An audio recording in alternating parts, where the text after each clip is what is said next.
Oh, it's a bit of a tough Thursday get together here on Birds 365. Yes, yes, yes.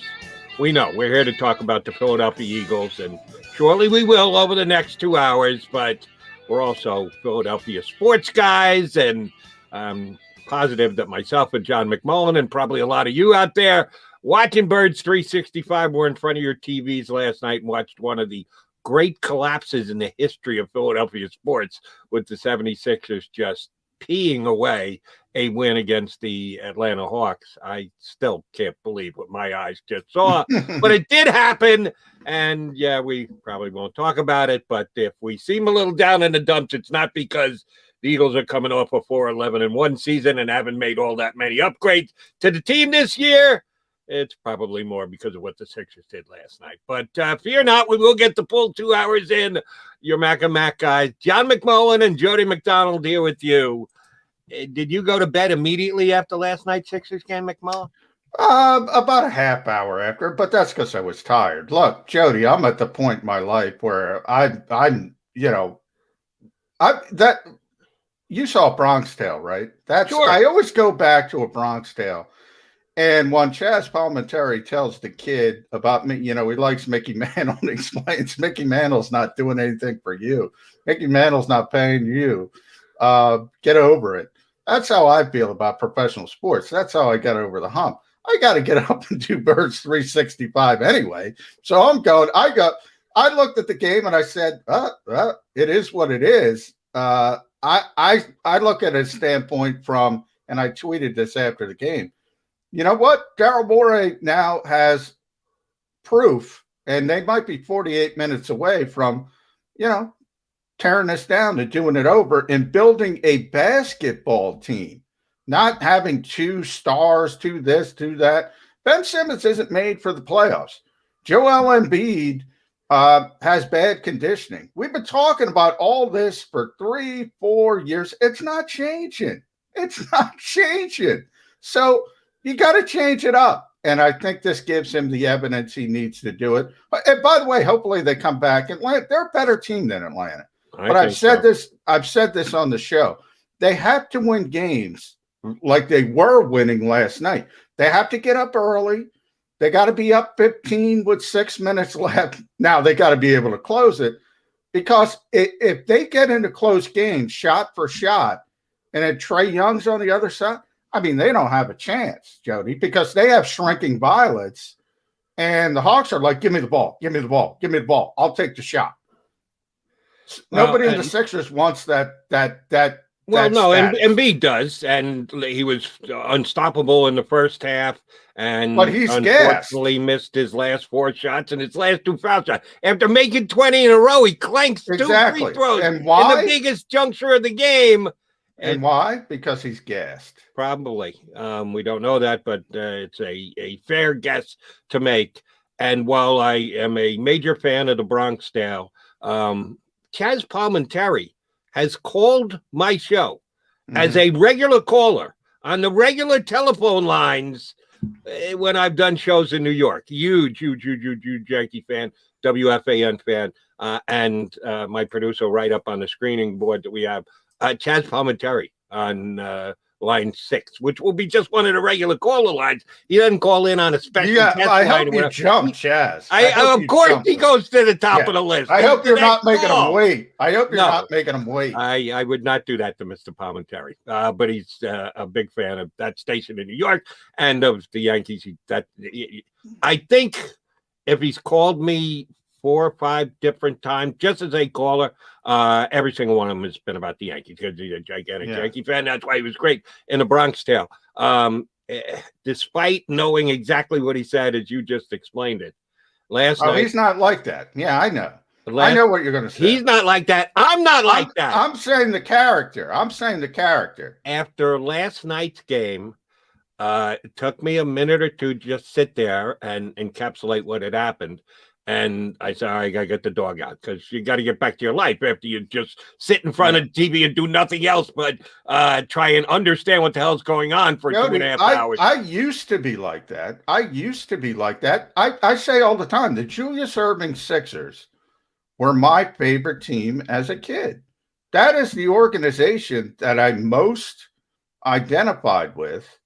The sport I most identified with. People are surprised by that because I covered the NFL for so long. But it was the Julius Erving Sixers.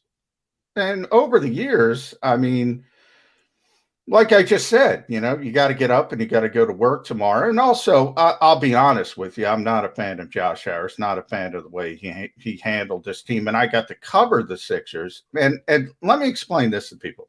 If you like a team as a child and you get to cover them, that's the worst thing possible because you will grow to dislike that organization. And you will lose all that starry-eyed looks about them. So I get it all the time with Eagle fans. Oh, I want to cover the Eagles. No, you don't. No, you don't. You don't want to cover the Eagles. Trust me. You don't want to cover the Eagles if you like the Eagles. Go cover a different team if you want to get in the sport. Stay blissfully ignorant. Exactly. I hear where you're coming from, but yet last night after the game was over, a couple of minutes out, let me get the dog out. I went out into the backyard with Moxie, my girl. And about 4 or 5 minutes after we went out, I realized that I didn't even realize if she had gone to the bathroom yet. That's why you get her out, right? Because Wow, you got to keep an eye on her. Did she do number one? Did she do number two? What do you got to? And I looked over. I go, "What? You've been out here with me for 4 or 5 minutes?" I was just staring off into the night, going, "How can you? It was that kind of law. How can you be a max money player and shoot 4-14 from the foul line? How do you do something like that?" So, yeah. Well, it is interesting because there's a lot of people, and I said before the show started to you, Jody, on the air, I have never gotten more visceral hatred for pointing out the flaws of Ben Simmons. Nothing I've said about the NFL, nothing I've said about other sports. I mean, I get killed for it. So people are saying, oh, Johnny Mack's blah, blah, blah. I don't feel vindicated. I feel bad for the kid. The point is, it's always been obvious. It remains obvious. Now, look, I remember that game, Doug Peterson, I forget which game it was, but he was talking about a missed field goal, and he said, we can all do the math. We can all do the math. You lose that game, ended up being by 3 points. Ben Simmons shoots 4 for 14 from the line. If he shoots 60%, which he did before this clunker of a stretch in playoffs, you win the basketball game. Right. We can all do the math, but there are other issues as well. My point is only, it's not changing. This is who the guy is. He's not going to be aggressive. He's afraid to shoot the basketball because he doesn't want to go to the free throw line. You got to deal with the hack that Ben. Then Doc Rivers is sitting over there and saying, oh, if I bench the guy, it's going to be a big thing. You got to bench the guy. If it's a close game down the stretch, he can't be on the floor, Jody. He can't be on the floor. And Doc had him out at certain stretches last night, and I actually feel worse for Doc Rivers than I do Ben Simmons because I guarantee we already got a guy on the stream, Rob Gamble just said, typical Doc Rivers team. Okay. What are you going to do? Who would you rather have coaching this team than Doc Rivers? What other NBA coach out there would you rather have coaching the team right now than Doc Rivers? He's done a phenomenal job. Red Auerbach is the Vince Lombardi of the NBA. He could come back to life. If your star players play like that in the fourth quarter, you don't have a flipping chance. The Hawks are down 2 points, Jody. Trae Young draws the foul from the 3-point line. You freaking knew he was making those 3 free throws. Right. It wasn't even a question. I mean, that's the type of guy he is.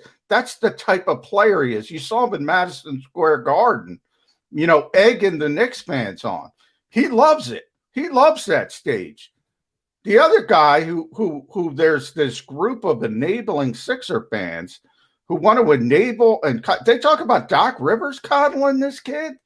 They coddle this kid. Point out the flaws. Point out that it's a disgrace that an NBA player who handles the ball and is supposed to be an all-star is shooting low 30% from the free throw line. It's absurd, Jody. It is absurd. Does not make any sense.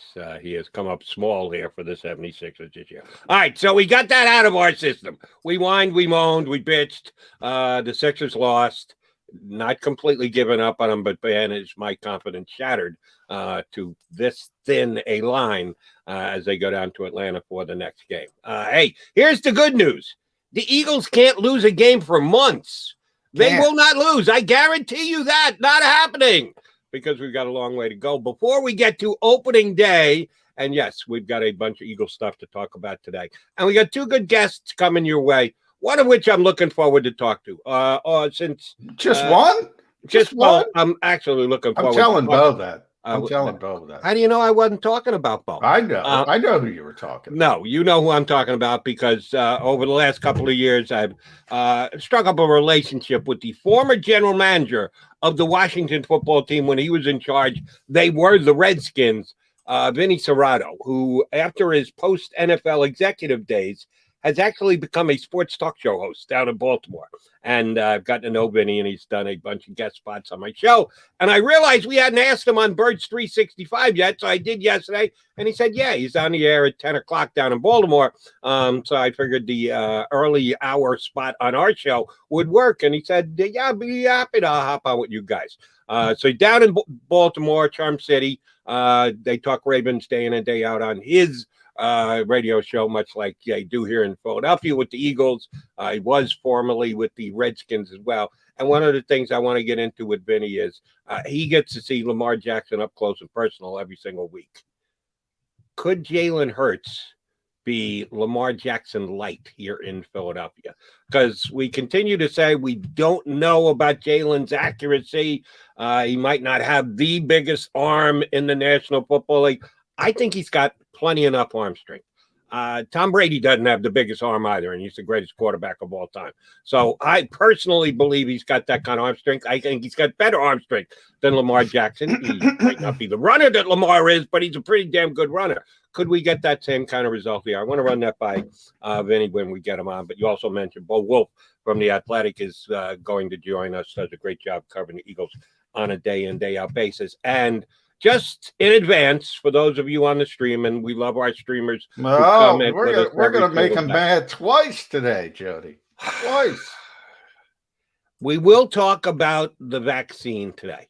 And we've had a couple of guests on over the last few weeks. And if it's a national guy, we specifically ask them about the vaccine. And some of our loyal viewers do seem to get upset when we bring up the vaccine, that they don't think that that's a football topic. And if someone's got to declare whether they are or aren't going to take the vaccine, it puts them in an uncomfortable position, and it puts the people that are viewing it in an uncomfortable position because they may or may not have a strong stance on it. Well, sorry, we're going to talk about it today because it is a big topic. It is news in the National Football League because the NFL came out with its memo on what these protocols and standards and rules are going to be for players who haven't gotten vaccinated. John, the vaccination is not mandatory in the National Football League. The NFL, I think, wisely decided not to go down that road.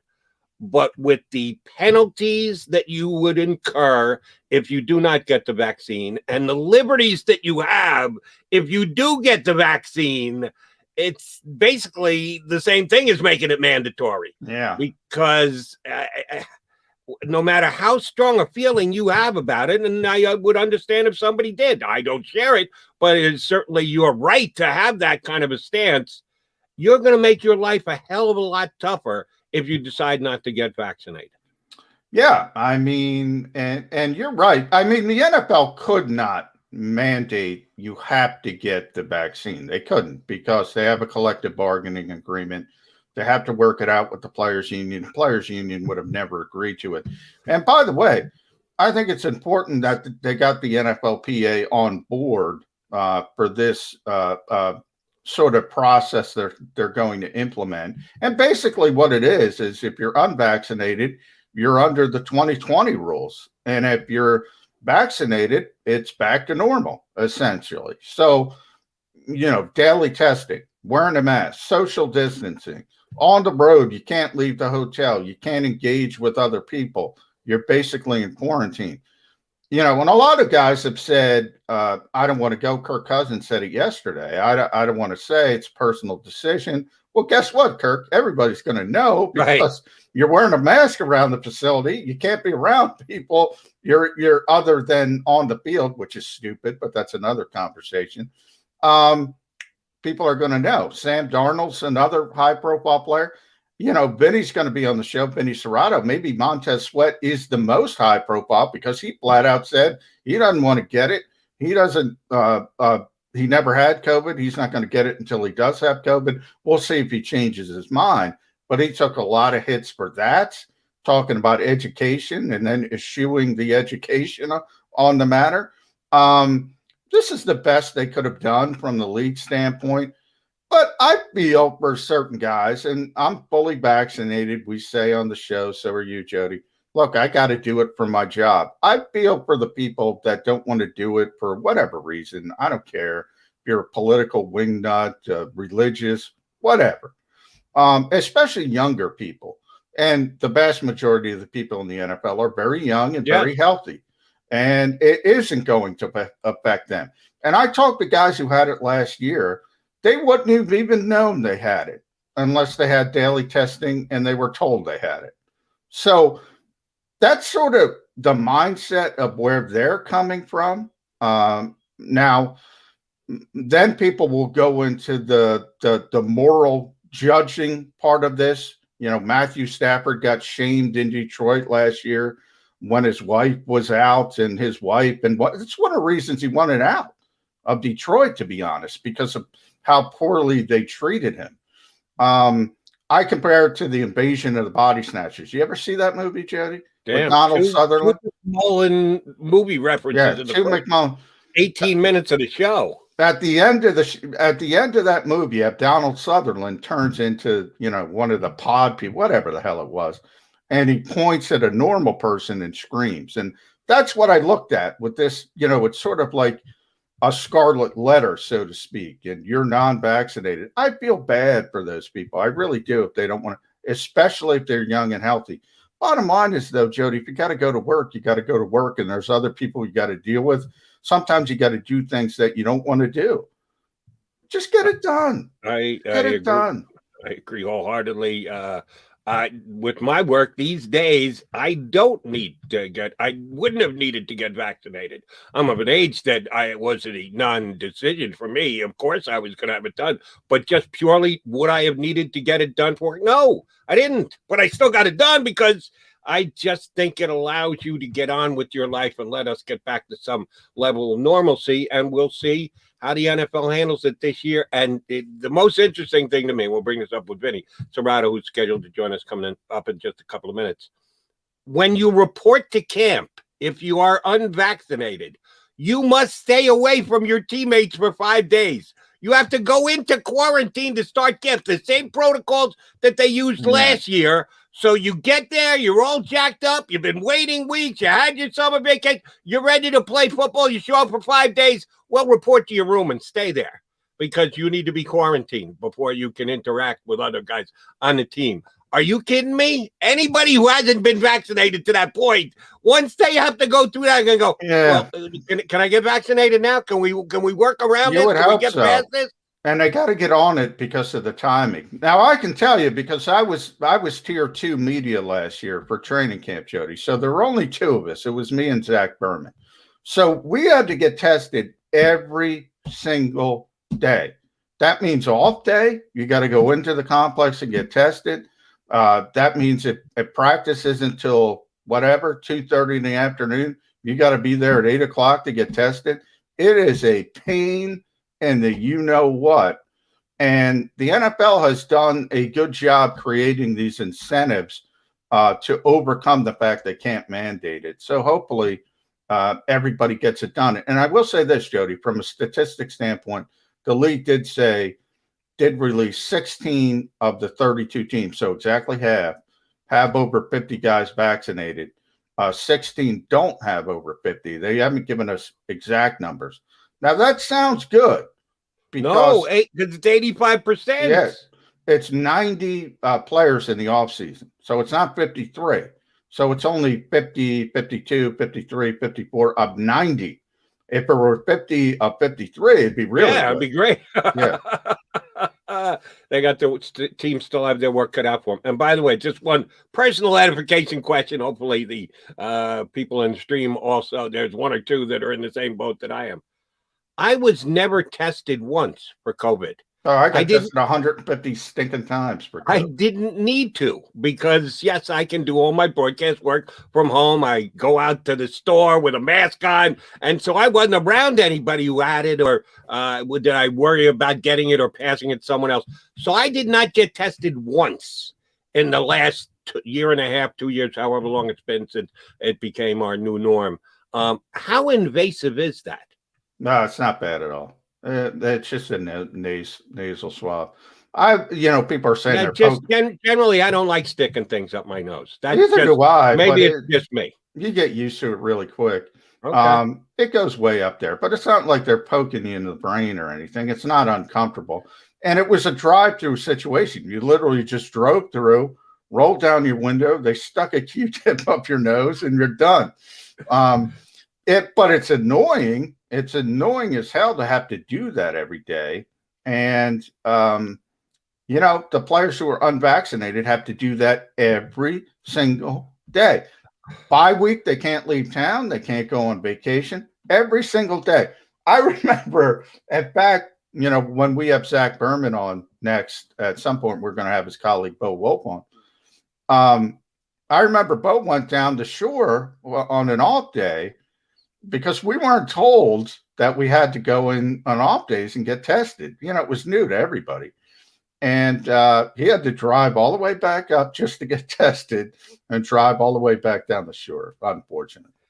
Well, that's what the NFL players who are, at least as of now, choosing to not get vaccinated are going to have to deal with. All right. We'll find out if our first guest, Vinnie Serrano, former general manager of the Washington football team, has been vaccinated. My guess is Vinny has, but we'll have to put that to him. Got a lot of things, football-related, NFL-related. Personal decision. I'm not going to ask Vinny that.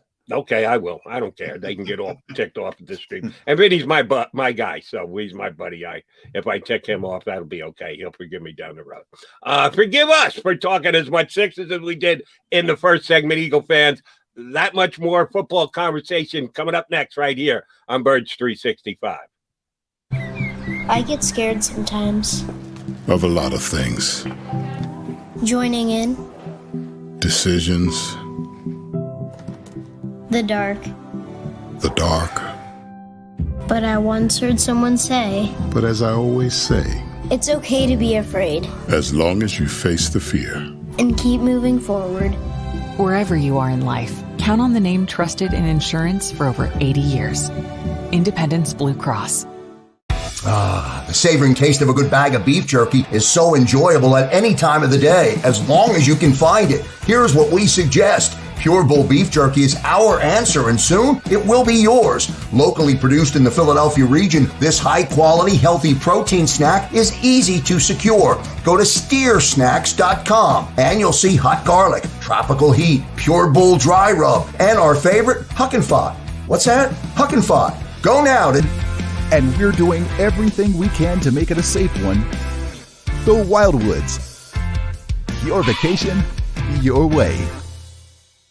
The International Brotherhood of Electrical Workers, Local Union 98, is a proud sponsor of The Labor Show with J. Doc and Krause every Saturday night from 6 till 8 p.m. IBEW Local 98's highly trained and superbly skilled electricians are the best in the business, setting the highest safety standards in the electrical industry. So when you're planning your next industrial, commercial, or residential project, choose an IBEW Local 98 union contractor. Learn more at IBEW98.org.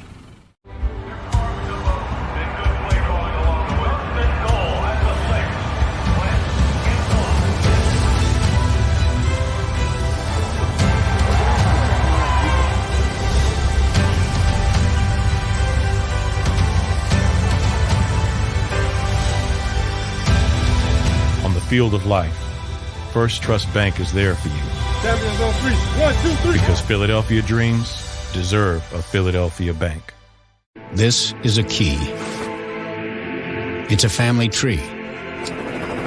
It's a pair of wings. It's a secret handshake. And a ticket to anywhere in the world. It's more than a uniform.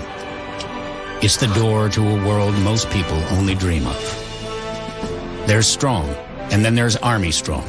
Try it on at GoArmy.com.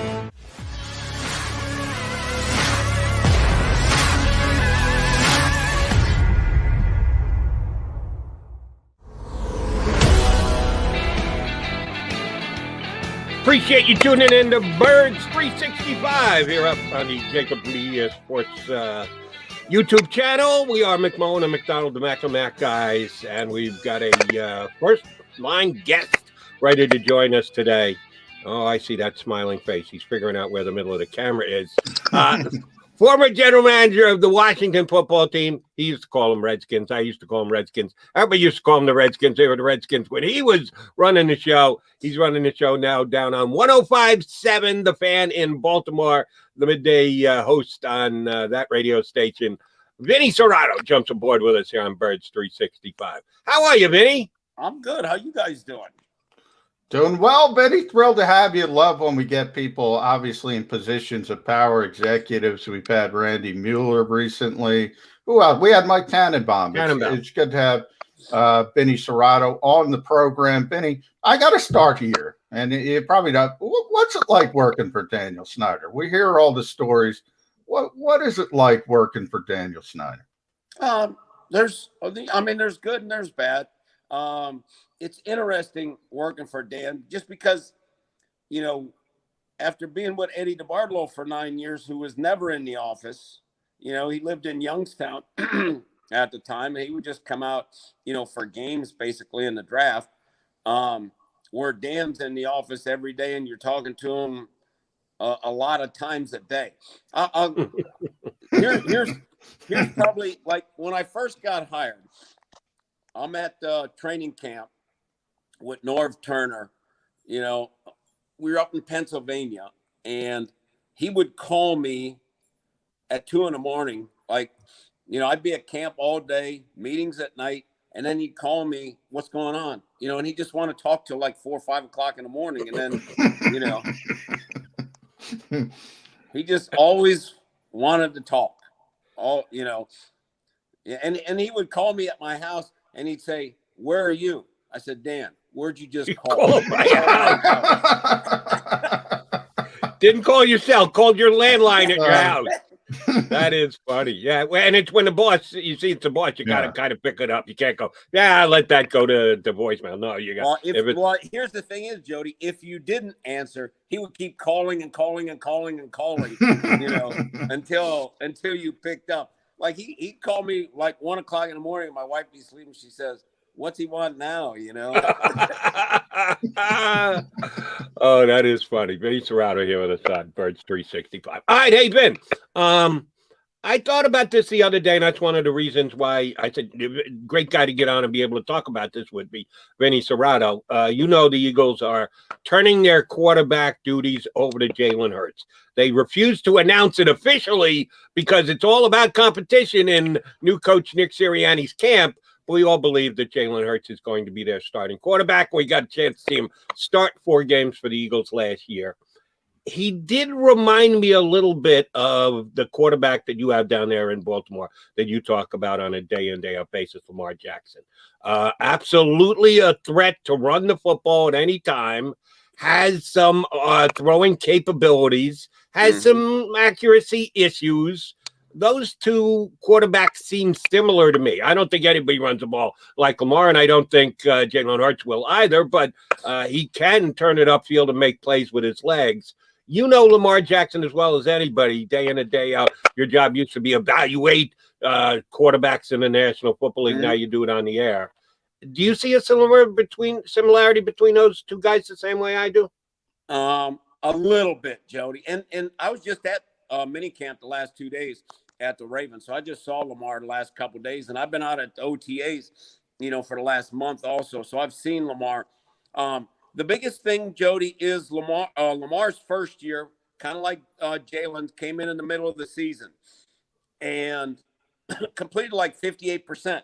And what we said after that season was, if he can just hit the layups, passes, you know, just hit the ones, the dump offs and the easy passes and get your completion percentage up to 60%, that'll be good, because the way that he runs the ball, and like you said, Jody, nobody runs it like Lamar, because, he probably runs 4.3 in the 40 and you can't catch him, and he can make you miss.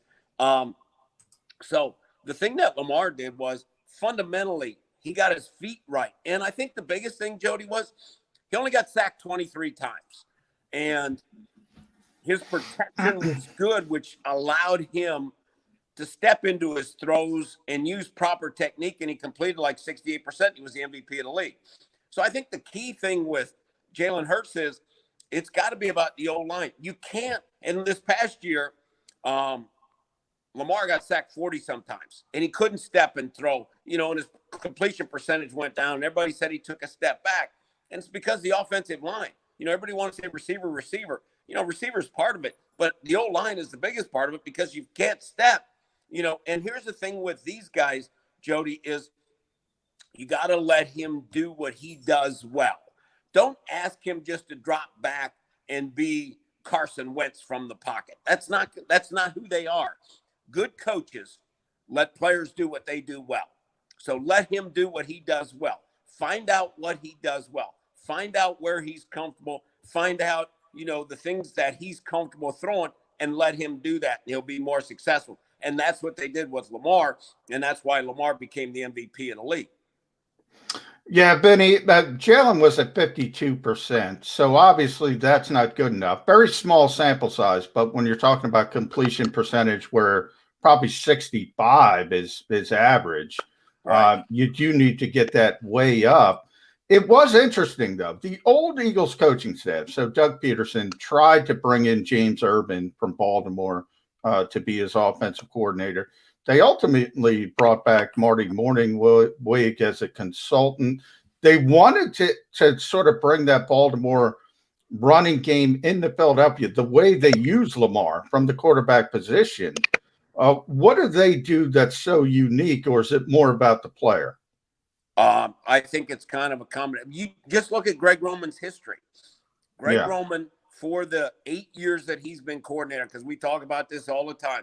When he went to San Fran, all of a sudden, year one, they're outstanding in the run game. Year two, they're good in the run game, and the passing game, they're always last, and it continues to go down every year. Then he goes to Buffalo, first year really good, then it goes down, he gets fired. Baltimore, first year really good. Last year, the passing game was not good. The offense dropped some. And then now year three. That's been, Greg Roman's history has not been good. He knows how to run the football, but throwing the football, it doesn't coexist together. So they have an outstanding run game, and Greg Roman installed the whole run game, and they're a physical run team, but their passing game is very, very basic. And I think that's the biggest problem is people catch up to his run game, and then they can't adapt, and that's what happened. Year one, he was great. Year two, they took a step back. And year three, we're waiting to see, because they're saying that they're going to make advancements in the passing game. They went out and got Sammy Watkins and Rashad Bateman, to help in that. They got Kevin Zeitler, in the offensive line. They got Villanueva in the offensive line. So if Lamar has time, kind of like with Hurts, if they give him time to throw the ball, he'll be able to complete balls. But you can't be running for your life all the time, and you can't be just throwing all arm and trying to step and throw and do all those things. It's just too difficult for them. And that's one of the reasons why I think some people have optimism about Hurts this year, because they believe that the Eagles' offensive line is going to be not only superior from last year, where they had as many injuries as they did, their right-hand side of the line pretty much wiped out for the entire season, but superior across the National Football League. That when they're healthy, their offensive line is one of the best. The only thing we don't know here, Vinny, is how much will they lean on the run to balance it and make it easier for Jalen Hurts as a quarterback, because you might not know it as well as we know it here in Philadelphia. Their owner likes to throw the ball. We actually got Daniel Snyder, Jeff Lurie this offseason has come into question, because with the firing of Doug Peterson, we found out that he's kind of a hands-on owner which if you're going to have the owner dictating how much you're going to throw the football, that can be a little bit dangerous for you.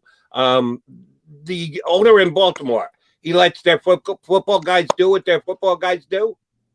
Yeah, totally. I mean, Steve Bisciotti, he was there the last 2 days at minicamp. That's the first time I've seen him the whole time. But I think, I mean, he's in contact with them. But when that's the biggest thing is, and that's the difference between Eddie DeBartolo and Dan, was Eddie hired you to do a job and everybody was allowed to do their job. Now, in Washington, it wasn't quite that way. I'll tell you one draft story. We're in the draft, and we're picking in the second round. We had 3 picks in the second. So we're getting ready for the 3rd pick in the second round. And they were early picks. And Dan says, what are you going to do? I said, I'm going to take Jamal Charles. He said, why? He says, you got Clinton Portis. I said, Dan, Jamal Charles, I said, if a DB steps wrong, it's a touchdown. I said, we don't have that kind of speed. He said, well, think about it. So about 5-10 minutes later, he says, what are you going to do? I said, I'm going to take Jamal Charles. So then we get on the clock. He says, what are you going to do? And I said, I'm going to take Jamal Charles. He said, no, you're not. You're taking Malcolm Kelly, wide receiver. Don't. Yeah, well, by the way, Benny, Jeffrey Lurie's in the Eagles complex every day. I'm sure Howie Roseman's getting some phone calls at 2 a.m. So he's more that type as well. But I want to go back to Lamar real quick because I want to ask you this question. I don't know. You're on the radio, so I don't know how much NBA you're paying attention to. But the city of Philadelphia is in mourning after one of the great collapses. They have these players who seem to be great regular season players, but they're not built for the playoffs. I look at Lamar Jackson, and he finally got over the hump in the game against Tennessee, but they weren't great offensively. And then they lose, and I think it was the least amount of points ever scored under Harbaugh. Is he just not built for the playoffs, or has it just been the nature of what's going on there? Well, you know what? Let's go back to the first year when they lost to Tennessee at home. They had over 500 yards of offense, and they took the ball to first series right down the field. And Lamar threw a pick, on the +20. And then Tennessee took the ball down and scored, went 80 yards. Then the Ravens drive the ball down, and on 4th down, they don't make it. And then Tennessee takes it 80 yards and scores.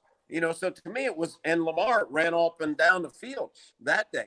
I think the biggest thing is when the playoffs come, it seems like Lamar tries to do too much, because before in that first year, they never missed a 4th down. And in this one, he was making crazy decisions and, he wasn't himself. He wasn't the happy-go-lucky guy having fun out there playing. He looked tight. He looked tense. And, figured that after he won that first one. But Buffalo's a good defensive team. And what teams do is they say, okay, Lamar, we're going to take the run away. We're going to make you run wide. And we're going to make you throw the ball deep and outside the numbers.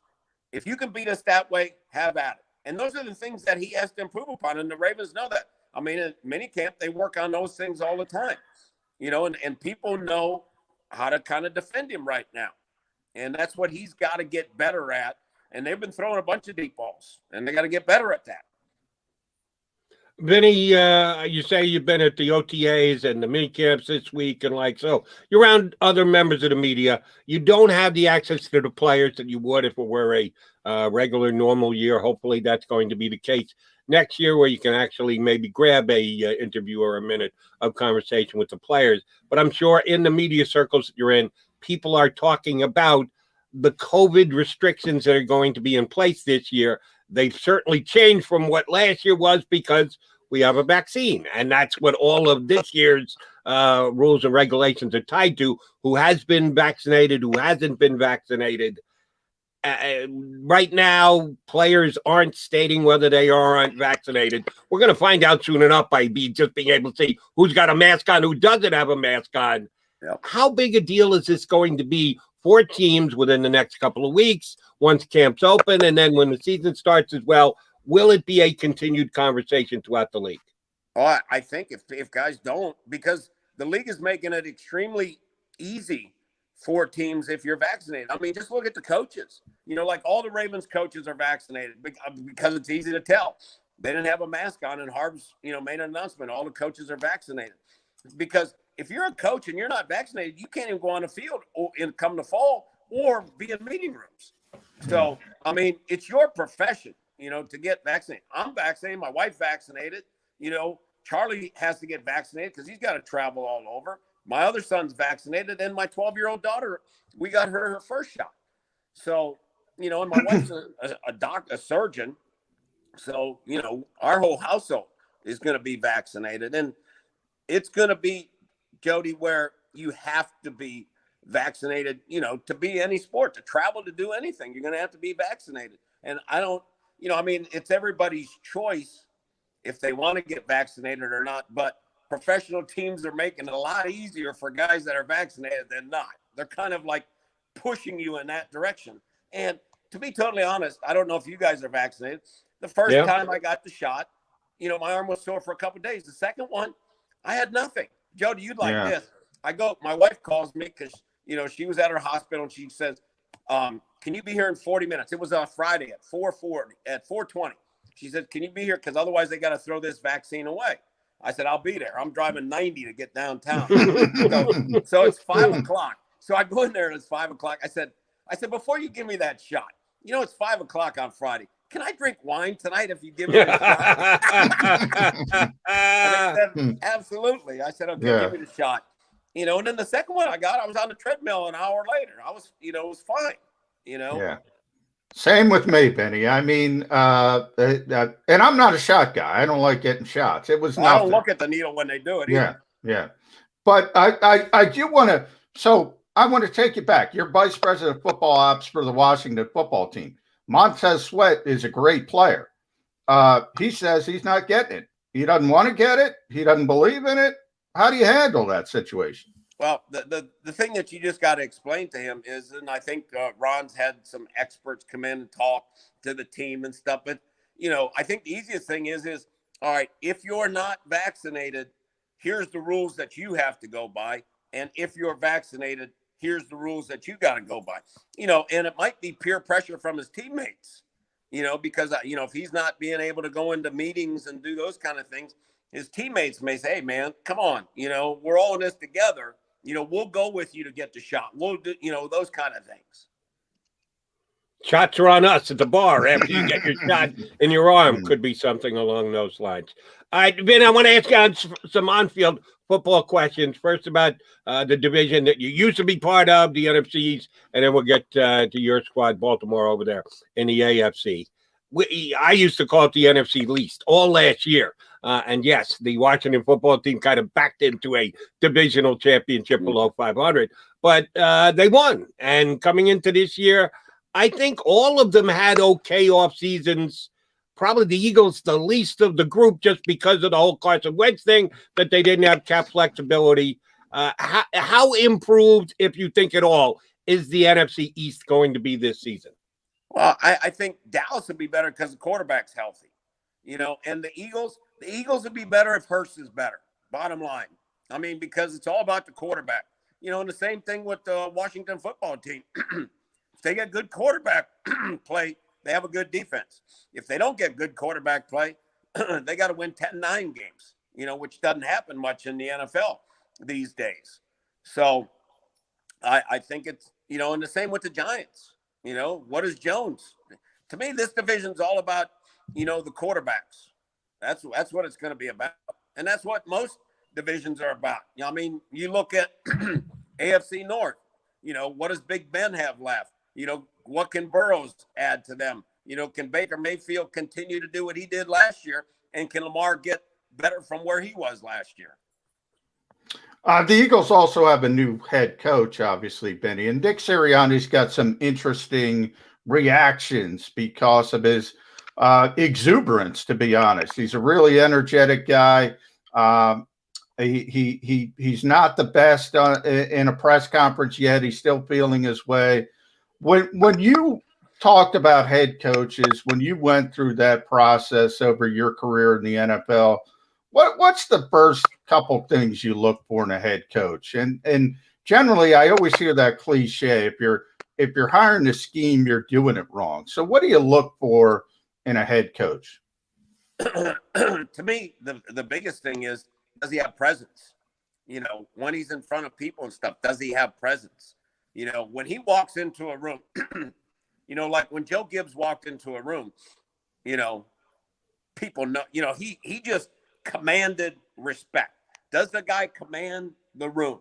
And then the other thing is, I think John Harbaugh does a fabulous job with the media, because what the coach has to realize is when he's talking to the media, he's really talking to his team, because they all listen, on those Monday press. And I tried to get that through to Jim Zorn, and he never got it, and that's why I had to do a radio show when I was at the Redskins, so I could get the word out and not Zorn get the word out. Because what Jim would do was he would call out players. And on those Monday press conferences, players' girlfriends, players' wives, players are listening. So you're talking to them. That's the big thing is you're delivering your message to your team, their wives, their girlfriends, and if you call somebody out, then they're calling their friends and the wife, and they're pissed off, and you just disrupt your locker room. And I think that's the thing that John Harbaugh does a phenomenal job at. He understands that. And then Sirianni's got to learn that. You got to learn how to use the media and who your message is being delivered to. That's the biggest thing. I mean, the best coach, the best coaches are the ones, that know how to manipulate, talk to the media, get their message out to their players. Vinny, we talk a lot on this show about Howie Roseman, the general manager of the Eagles, as you would well imagine, and Howie has his loyal backers and his detractors, and that's the way it is with most sports figures. But here in town, Howie seems to be on the griddle more than anybody else. This offseason, Carson Wentz kind of forced their hand, that they had to change their quarterback stance and they had to trade him and take a massive dead cap hit. So Howie's hands were somewhat tied behind his back. You just told us about how you would hope that a coach would handle himself when he does speak to the media. Mm-hmm. From a general manager standpoint, can Howie Roseman get his message across that says, listen, this year we might not be as good? The owner came out and said when they fired Doug Peterson, this is a transition year. It's going to kind of be on Howie to keep the natives from becoming unrestless. We're kind of up against it this year with the move we had to make with our quarterback. Is that a winning battle? Should a GM even try that? Howie only makes himself available from time to time. But what he does, should he try and explain why the Eagles have done what they've done or not done this offseason? See, I don't think that's a bad thing at all. I think being transparent is a good thing. What your plan was. And you can get your message out. I mean, Jody, look at the Orioles. Their guys come on like after every 10-game losing streak. They come on and say, hey, listen, we understand, but it's a rebuild. Just be patient. They just had a press conference yesterday. Same thing, So I think the thing with, if you're up front right away, because if you come out and say we're going to the Super Bowl and all that, then, I know how it is in Philly. You raise those expectations. Where are the expectations? I think that's a big. I mean, you always want to win, and if you've got a quarterback, you got a chance to win. And you never know. I mean, who would have thought Pittsburgh was going to be 11-0 last year? When they started out. So you always got a chance at the beginning. But I think when you look at the preseason magazines and Vegas and all those people, when they put the odds out on number of wins. People know what kind of talent you got on the team. And, the thing that I used to do was, you kind of have in my office, I would put like a depth chart of the division and where we were at, like at each position. And if we were third and fourth in a lot, we're not going to be very good in the division. We got to be ones and twos. So in the in-house, where you're going to be. And Howie's been around long enough where if he needs to get the word out, not by him, but to, go talk to whoever's on the radio or what, hey, can you do me a favor? And, this is kind of you bring a couple guys in that you trust, and then they deliver the message, so they've always got your back. All right, Benny, last one from me. Can't let you leave without asking you about the complicated fella in Green Bay, Aaron Rodgers. You talk about messaging. To throw that phrase out there, complicated fella, it was probably overblown. But nonetheless, the Packers and the relationship is fractured. Where do you think it's going? I mean, Rodgers' reputation is there. He's a stubborn guy. But he doesn't have a lot of leverage. How do you think that plays out? Well, I think the biggest thing is they screwed up initially. When you've got a guy like him, like when we had Steve Young in San Fran, Harmon policy, he would always ask Steve, "Hey, Steve, we're going to do this. What do you think?" You always kind of involve the guy. And especially if you're going to draft a quarterback, because can you imagine Aaron Rodgers? He's the face of the franchise and all that, and he's sitting around with his buddies waiting to watch the draft, having a couple of drinks, and what receiver are we going to take? And all of a sudden they take a quarterback and he doesn't know it. Most guys are going to get pissed. And Favre was pissed when they took Aaron Rodgers. Yeah. So Carson was pissed when the Eagles took Jalen Hurts in the second round. Yeah, he was pissed. Well, yeah. So I just think that you got to have communication with the guys, and kind of let them, here's the plan. Aaron, you're our guy until you can't be the guy, but we've got to take a guy, if you were to get hurt, we've got to develop a young guy. It's not like, I think if they would have just communicated with him, things would have been fine. And then when you get a real smart, intelligent guy, who's kind of stubborn, he's out to prove a point now. Because it's funny, Jody, like, when did he make the first announcement, that he wasn't happy? Day of the draft, 1 year anniversary, and then when was this next one when he put all those pictures out? First day of OTAs, Yeah. So he knows when to send his messages. He's got it all planned out what he wants to do. Man, it's going to be very interesting to see how it plays itself out before training camp actually comes up. All right, last one for me, Vinny. I got to ask because about the Sixers? No, not about the Sixers. About that goal-scoring son of yours. You might not know this, John, but Vinny's son is a hockey prodigy. Spent a lot of time right here in South Jersey playing over at the Flyers facility in Voorhees. How did season go? What's he got planned for the summer? What's next on the young goal-scoring Cerrato's schedule? Hey, Jody, they had a clip on him on NHL Network, which was pretty cool. He played. Really? He played this past year at Honey Baked out of Detroit. And they won the national championship, the 15U. And then the week after they won nationals, he had tryouts for the national development team, and he made the development team. So that's a 2-year commitment. So he'll be playing for the U.S. development team in Michigan for the next 2 years. So his junior and senior years of high school. And then we've been taking a lot of recruiting hockey trips. We went to Penn State last week, and next week we're going to Michigan, then we're going to Minnesota. So we've got a busy summer, and he reports August 25th for Plymouth, to go to the development camp. But Jody, the best thing is, every time that he would play and he would break a stick, I'd say, oh man, there goes $300. But now, because the development team, they pay for everything. He goes nice. He goes next week for 3 days, and they, like the CCM and Bauer reps are there, and they get all their equipment. They get their sticks, their skates. So I don't have to pay for anything anymore. Very Duluth, good. by the way, Vinny, Duluth is one of my favorite cities in the world. I'm from Minnesota. Just not in January and February, though. But I'm sure you're going to have to go up there for hockey in those months. John, you know what Lou Holtz used to say when we coached at Minnesota? He said, Minnesota people have blonde hair and blue ears. I never heard that one before. That's one of the reasons why we like having Vinnie Serrano on. He's a good storyteller. Vinny, thanks for telling him with us today. We'll get you back on in a couple of weeks, maybe a month or so. Thanks for jumping on with us, buddy. My pleasure. Thanks, Vinny. Yep. Vinnie Serrano, ex-general manager of the Washington Redskins, now host on 105.7 The Fan down in Baltimore. That is my blue ears. Have you ever heard that one before, McMullen? I've not. I've lived there for like a decade, but I'm not from there like Vinny, so I was an outsider.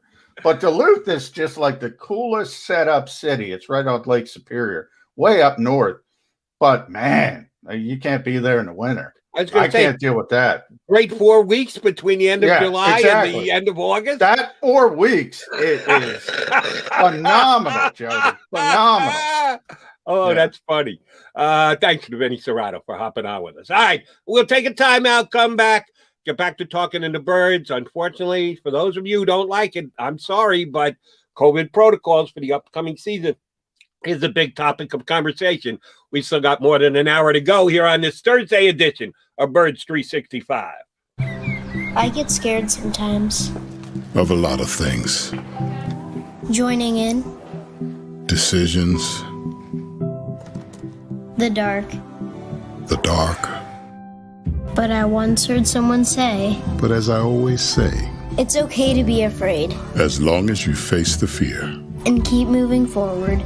Wherever you are in life, count on the name trusted in insurance for over 80 years. Independence Blue Cross. The savoring taste of a good bag of beef jerky is so enjoyable at any time of the day, as long as you can find it. Here's what we suggest. Pure Bull beef jerky is our answer, and soon it will be yours. Locally produced in the Philadelphia region, this high-quality, healthy protein snack is easy to secure. Go to steersnacks.com, and you'll see hot garlic, tropical heat, Pure Bull dry rub, and our favorite, Huck and Fod. What's that? Huck and Fod. Go now to steersnacks.com. Welcome to the Wildwoods, the perfect place where you can safely do everything or nothing at all. Catch a wave, take a nap, go for a drive, grab a bite. It's your vacation, and we're doing everything we can to make it a safe one. The Wildwoods. Your vacation, your way. The International Brotherhood of Electrical Workers, Local Union 98, is a proud sponsor of The Labor Show with J. and Krause every Saturday night from 6 till 8 p.m. IBEW Local 98's highly trained and superbly skilled electricians are the best in the business, setting the highest safety standards in the electrical industry. So when you're planning your next industrial, commercial, or residential project, choose an IBEW Local 98 union contractor. Learn more at ibew98.org.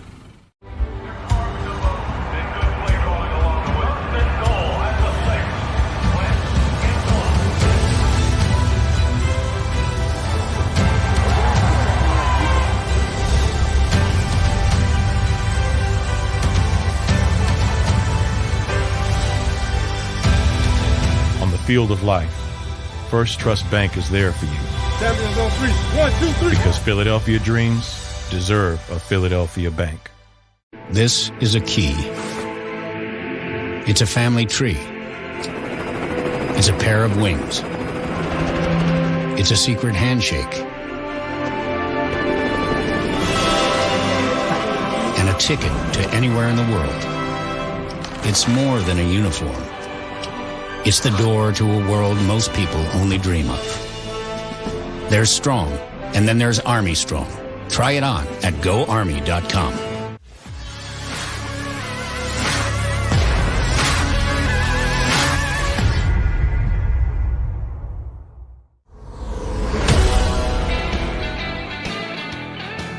Birds 365 here on the JAKIB Media YouTube channel. John McMullen, Jody McDonald here, your Mac and Mac guys. Thank you, Vinnie Serrano, for hopping on. Looking forward to talking to Bo Wulf coming up in about 20 minutes from now about all things Philadelphia Eagles. Speaking of the Eagles, John, I did see this. I think it was on Inside the Eagles that Pro Football Focus, our friends over at Pro Football Focus, who you and I have already discussed, that certain times, damn, they hit the nail on the head.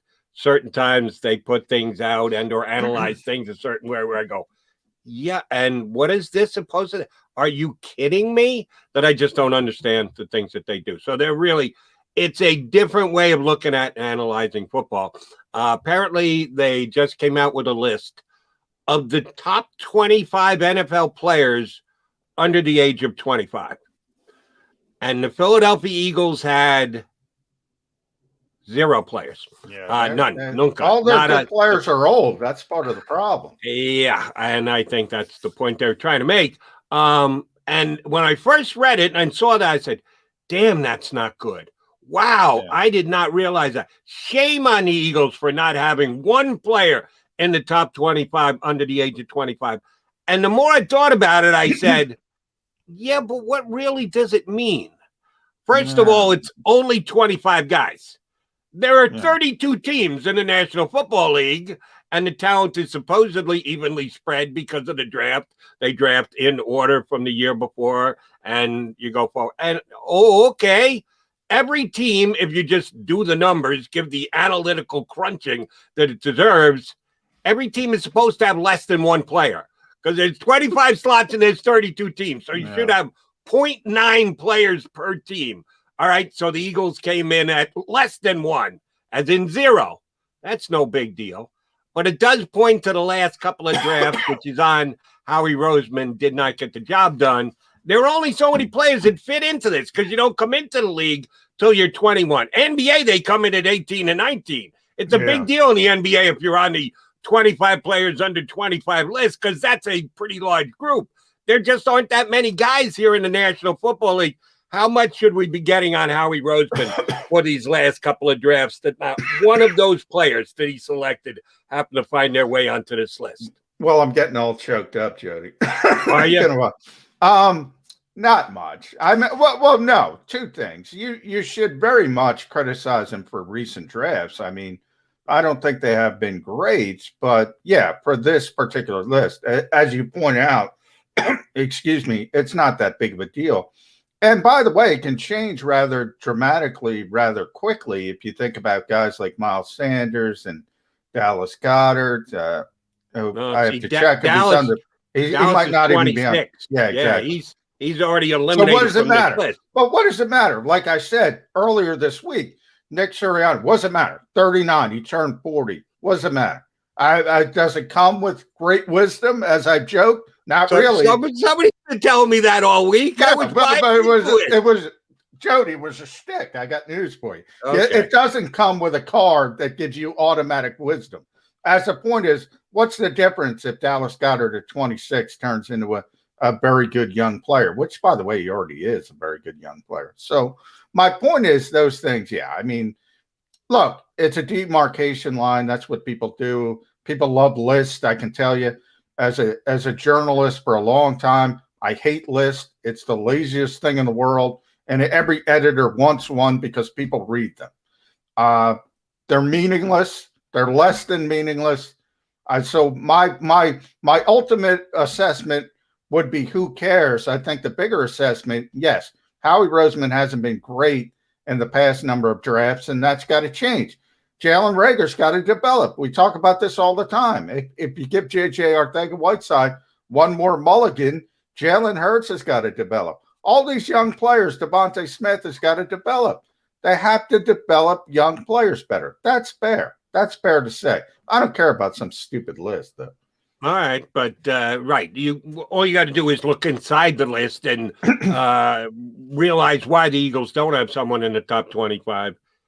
Will Jalen Reagor take that step up this year? Well, I don't think he's going to be that good, but I hope he takes a step up. He's got to take a step up, doesn't he? It's hard to take a step down. He was pretty ineffective last season. He was, but I think it could actually get worse. I'm not projecting that. Really? I'm not predicting that, but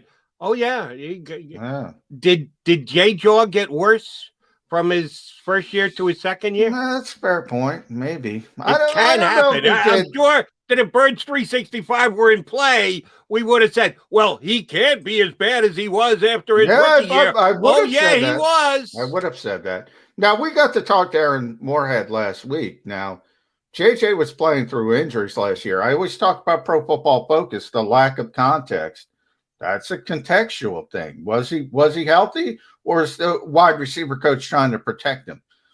he was out there playing. He wasn't playing. Well, he wasn't out there playing. He was benched at times. He didn't play much at all, but bottom line, he was ineffectual. There are other parts to it. I do believe he was injured. And we'll see if, as I said, he's going to get one last mulligan. We'll see what he can do with it. Now, Jalen Reagor's supposed to be a big part of this offense. Two different categories.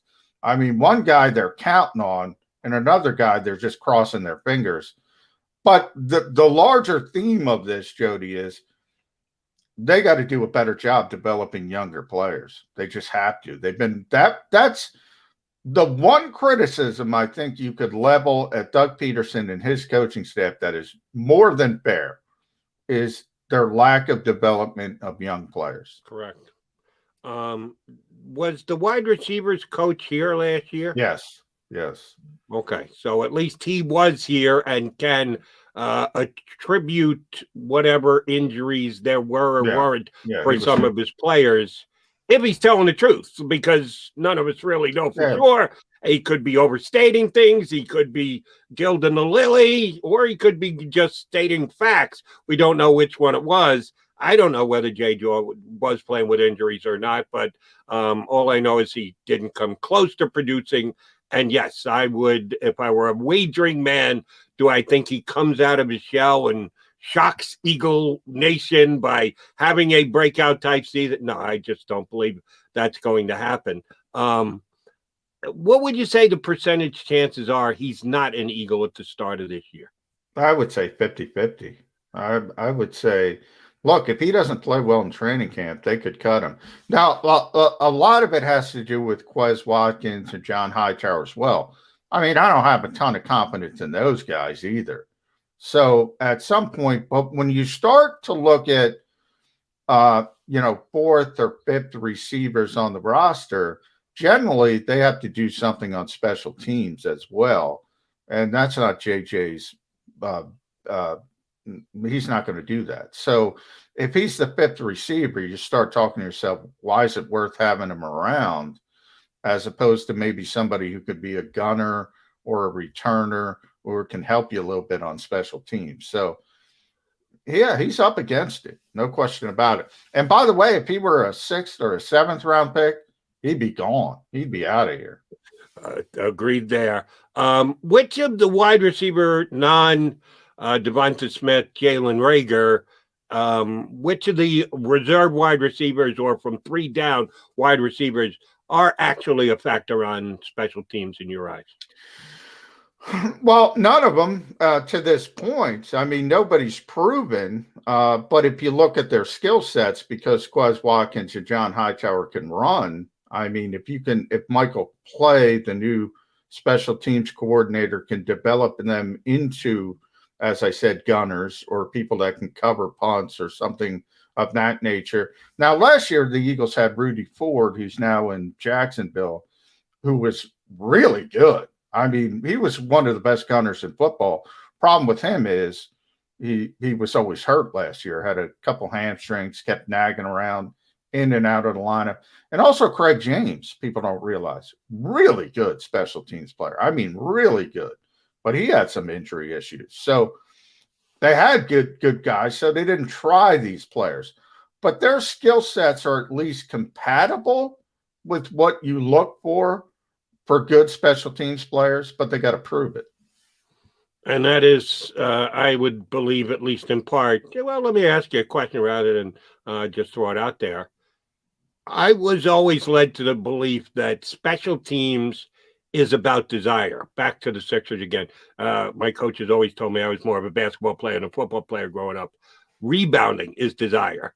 It's smart. You got to be in the right place. There is a physicality aspect to it. But if you want to rebound, you'll get your rebounds. If you are hungry enough, you'll get your rebounds. And I've always been told that that's special teams too. If you want to be good at special teams, if you're willing to put the time, effort, and the mindset right to be good at special teams, you'll be good at special teams. Do you think these guys have the group of wide receivers they have now that you're projecting as potential special teams guys? who's got the best attitude of the Eagle wide receivers that you know that I mean, might the be able guy, to turn it? the guy who stands out most to me, and he could also return kicks, but he wasn't given that opportunity because the Eagles are also looking for returners as well, is Quez Watkins. But they also brought in a kid from Jacksonville. I believe his name is Michael Walker. He was one of the best kickoff returners in college football at BC a couple of years ago. And Dave Caldwell, remember, the old Jags GM, is now with the Eagles in personnel. So he's familiar with him, had him down there. So he's a kick returner. He's a really good returner. So maybe he is that player they were looking for. People aren't talking about, but could be that last receiver because of his value on special teams. Wanted to get your take on this. Our buddy Dave Gonzaro from NBC Sports Philadelphia, who's been good enough to hop on board the show. We'll try and get him on again sometime in the very near future. I did an interesting article, at least from my take, on putting the Eagles' positional groups in a specific order. I know you don't love lists, but what you do is you take a list and then you analyze it thereafter. That's why I think it does work. And he did this. I had not thought along these lines, so I give him the credit for that. Putting the Eagles' positional groups in an order. Have you seen this list yet? I have not. I'm going to look it up as we Don't look it up because I want to ask you about all it. Right. Go Off ahead. the top of your head, what positional group, now this is the Eagles against the Eagles, not ranking in the National Football League, but just if you took all Eagles positional groups and ranked them in the order of where you thought the Eagles would be best, what positional group do you think is number one? Offensive line. Offensive line is number one. Very good. Now, Dave and John and yours truly and all Eagle fans are hoping for a whole lot of health along the other. That Lane Johnson actually gets 14, 15 out of 17 games in. That Brandon Brooks is there for, should we push the envelope and go to 12 or 13 from Brandon Brooks? I don't know. I need 17 from Brandon. You think so? You think he's either an all or nothing guy? Either he's done for the entire year or he's there for the entire year. So he's going to be, well, he might get hurt in the playoffs, but they're not going to make the playoffs. But you need those guys to be out there. But I've been saying all the time, if those guys are out there, they're good. They're good on the offensive line. They're top 5 on the offensive line. That's why the offensive line is the number one positional group ranking, according to Dave Gonzaro, and I agree with him. How about number 2? Defensive line. Defensive line. It's the trenches. I know leading up to the draft, you and I debated a lot about what the Eagles were going to do and should do, whatever. And you kept saying, they'll get back to their DNA. They're always going to go when in doubt, get into the trenches. That's what the Eagles do as an organization. Well, at least they've had some success along those lines, and that's why the defensive line. But Jody, we were talking about that top 25, under 25 list. All the good players: Lane Johnson, Brandon Brooks, Jason Kelsey, Fletcher Cox, Brandon Graham, 30s. That's part of the not even 26, 27, 28. No, in their 30s. You were right. They are elder there. One of the guys who is just outside that top 25 at age 25, not that his skills level and or his achievement puts him there. I'm just talking about the age. Is Derek Barnett. We've been there and done that with a couple of players before. When is the breakout year happening? We've done it now 2 consecutive years for Derek Barnett. Oh, this could be the breakout year, 2019, 2020. Oh, this could be the breakout year for Derek Barnett. Well, we're 0 for 2. At least my evaluation of where he was picked and what was expected of him and the ludicrous, and I do mean ludicrous, comparisons between he and Reggie White. Just because there were some statistical categories that you could make that comparison. Oh, and then there's the real world. Take a look at the player, what he can achieve, and take a look at what the previous player achieved, a.k.a. maybe the greatest defensive lineman in the history of the National Football League. And I thought that was just wrong and B, woefully unfair to Barnett to have himself compared to Reggie White when he shows up here. I mean, he broke a sack record at Tennessee. I don't know if anybody was comparing him to Reggie White, and if they were, they would on my radio shows. They sure as hell were. They were silly. I could say that. I mean, nobody. I can tell you, nobody in the NovaCare complex was expecting Derek Barnett to be Reggie White. But I will say this about Derek Barnett. And this is where pedigree, I often talk about pedigree in the NFL because he was the 14th overall pick, and people look at it under that light and say, he hasn't lived up to that billing. If he was a second-round pick, you'd say that's a good, solid player. And that's where I think Derek Barnett is. He's a good, solid player. You talk about breakout year. I don't know if he can have a breakout year for two reasons. One, he's been banged up. The first part, he's got to stay healthy, number one. If he can play 16, 17 games, which is, he's not proven he can do that consistently. But second is the Eagles have Josh Sweat, who they have to give reps to, and they also have Ryan Kerrigan now, who they're going to have to give reps to. So I don't think he's going to play enough. They have a good role. They have a good number of players at defensive end. You had Brandon Graham, who's the best of the lot in the mix. All those guys got to play. I don't think he's going to play enough to have a breakout year. But what he is, he's a good, solid player when he's out there. Here's where I'm okay with players being judged by pedigree and where they were taken in the draft. Not so much as to where they were taken in the draft, but the salary that goes with it. When you are drafted that high, even on your rookie deal, as compared to other rookie deals, you get paid, you get slotted in. When you're in the top half of the first round, like he was, yes, you're going to cash X amount of checks. And we live in a salary-capped world. The general managers have to build their team around a salary cap. If it was just, hey, the owner's got to go deeper into his pockets and you can go out and spend for whatever you want and whatever a guy makes, hey, that's what he makes. Okay, fine. That's not the case in the NFL. You have to have salary cap thoughts in the back of your head every time you make any kind of a signing or move.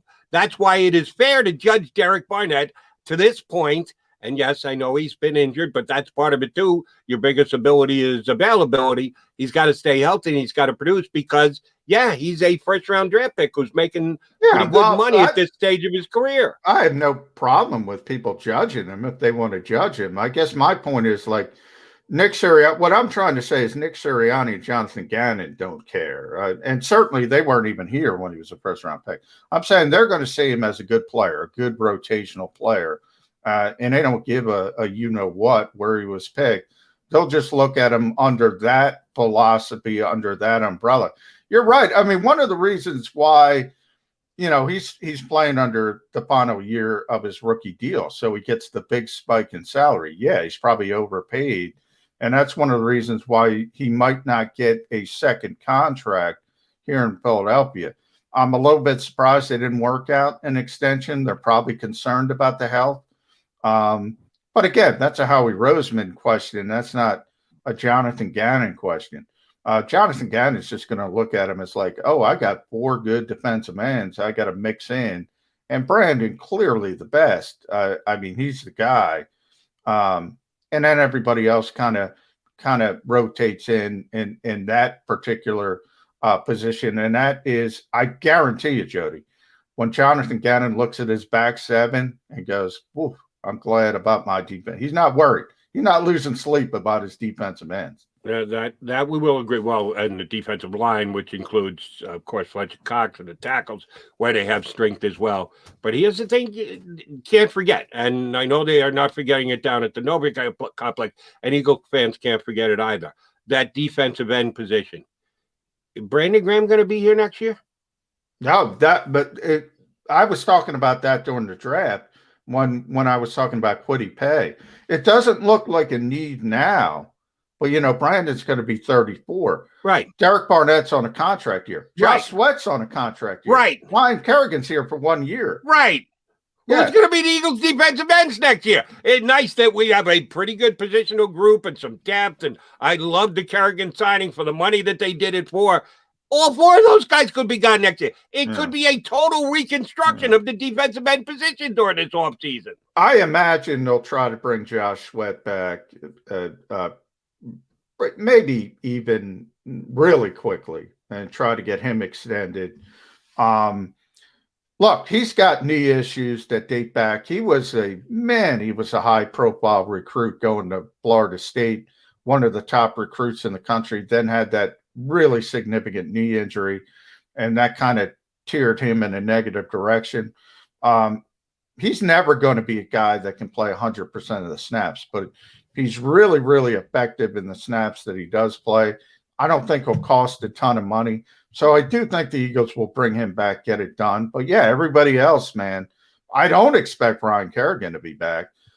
I don't know. It kind of depends on how the rest of the league views Derek Barnett, and that will have to play out over the season because of the injury issues. He could make himself a lot of money if he does have that breakout year you were talking about, Jody.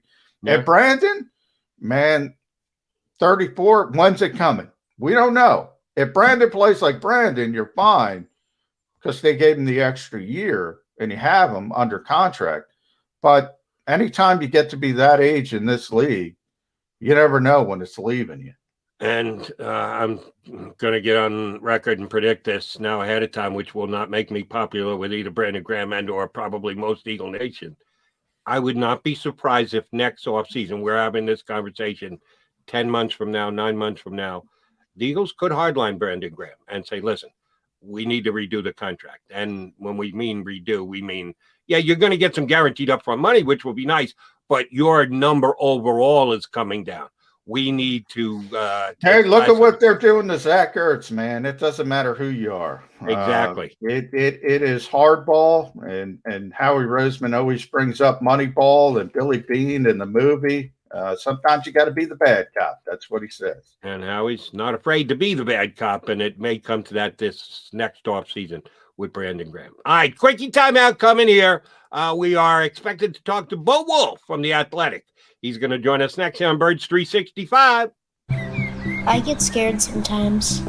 Of a lot of things. Joining in. Decisions. The dark. The dark. But I once heard someone say, But as I always say, it's okay to be afraid. As long as you face the fear. And keep moving forward. Wherever you are in life, count on the name trusted in insurance for over 80 years. Independence Blue Cross.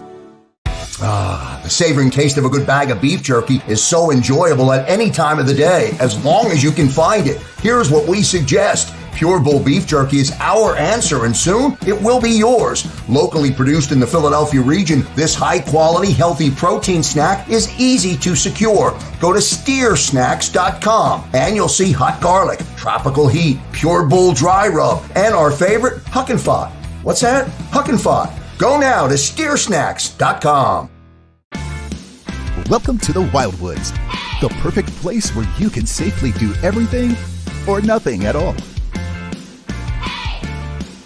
Catch a wave, take a nap, go for a drive, grab a bite. It's your vacation, and we're doing everything we can to make it a safe one. The Wildwoods. Your vacation, your way. The International Brotherhood of Electrical Workers, Local Union 98, is a proud sponsor of The Labor Show with J. Doc and Krause every Saturday night from 6 till 8 p.m. IBEW Local 98's highly trained and superbly skilled electricians are the best in the business, setting the highest safety standards in the electrical industry. So when you're planning your next industrial, commercial, or residential project, choose an IBEW Local 98 union contractor. Learn more at ibew98.org.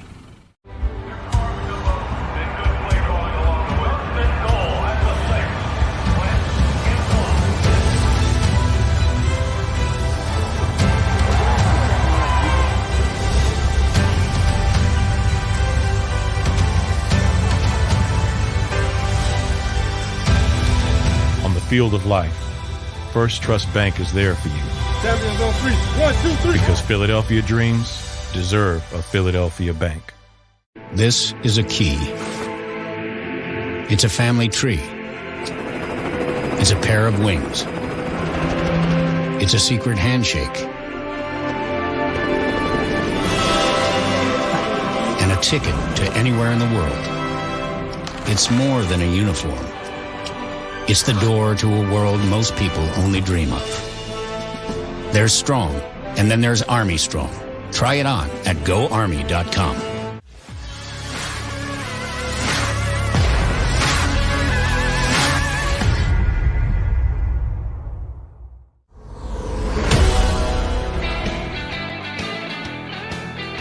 Mac and Mac guys here on Birds 365. Before we went break there, I teased that Bo Wulf for the Athletic was going to join us. And I swore I saw Bo Wulf at some time. Did you see his face in the monitor, JM, that he was close or ready to join us? I did not, but I was doing some other stuff, so I wasn't paying attention during the break. As was I, but at one point I think I looked up and saw Bo's face there, but apparently he's having computer issues. So when we get Bo Wulf up, we will punch him up and talk some Eagles football with him here in hour number 2 of this Thursday edition of Birds 365. The first question I was going to ask him, and I will ask him when I get on, so instead I'll ask it of you. Maybe he's too devastated over that Sixers loss. You think he's still in bed, curled up in the fetal position after last night's with the shades drawn and darkness overlapping the room? You don't want to go up and see the sun. Could be just massive depression. Now you are a Sixers fan. You are a guy who both talks and writes for a living. I only do one of the two. I only talk. I don't write. But one of my favorite words is epic. Yes, last night's collapse by the 76ers was epic because I have such respect. That's an all-timer. That is an all-timer. I got difficulty coming up with a comparison. That's how bad that was. Well, maybe Game 4. Because I have such respect for the word epic, I try not to overuse it. I try and hold on to it for specific times to be able to describe something as epic. And yes, last night was an epic collapse by the 76ers. But again, we're back in the Sixer land. Here's the question I was planning on asking Bo Wulf, and I will when we get him on. Are you a gamer, J-Mac? No, come on. I don't have enough time to do. I don't understand, and I freely admit I don't. My wife would cut off my head. I don't have enough time to do the stuff that I have to do. Never mind waste my time with that kind of stuff. I was hoping that you were, because I am not either. I don't know if it's an age thing or a not enough time thing, like you stated, but I've just never gotten into gaming. I never did. And it was around when I was younger, maybe not young, but younger. And I'd rather get out. I'd rather be outside than sit in front of a TV. And oh, by the way, if I'm going to be in front of a TV, I want to be watch entertained. An actual game. Yeah. Right. I want someone to entertain me, be it either an athlete and or an actor, and let me just kick back, relax, take my mind off things, unwire rather than be geared up. Well, it's interesting, Jody, because, the one thing, all right, I don't have any problem with people who like playing games. I mean, I just personally don't understand it. But do what you want, whatever makes you happy, if you can get away with it, if you can get the time. But I will tell you what I will never understand. People go on Twitch, and are we on Twitch, by the way, Xander? Are we on Twitch? I don't know. They go on Twitch and to watch other people play video games. They're not even playing the video game. Sure. They're watching other people like it's a sporting event. Oh, forget about Twitch. I will never understand. You know that there are now teams and franchises that own players that go and play in arenas that, yes, fans will pay to go into arenas and watch on a big board the results of others playing video games. It's one thing to go on Twitch and watch it. At least you're not going into your pocket. You go into your pocket to pay to go to an arena to watch someone else play a video game. I am 100% with you on that, McMullen.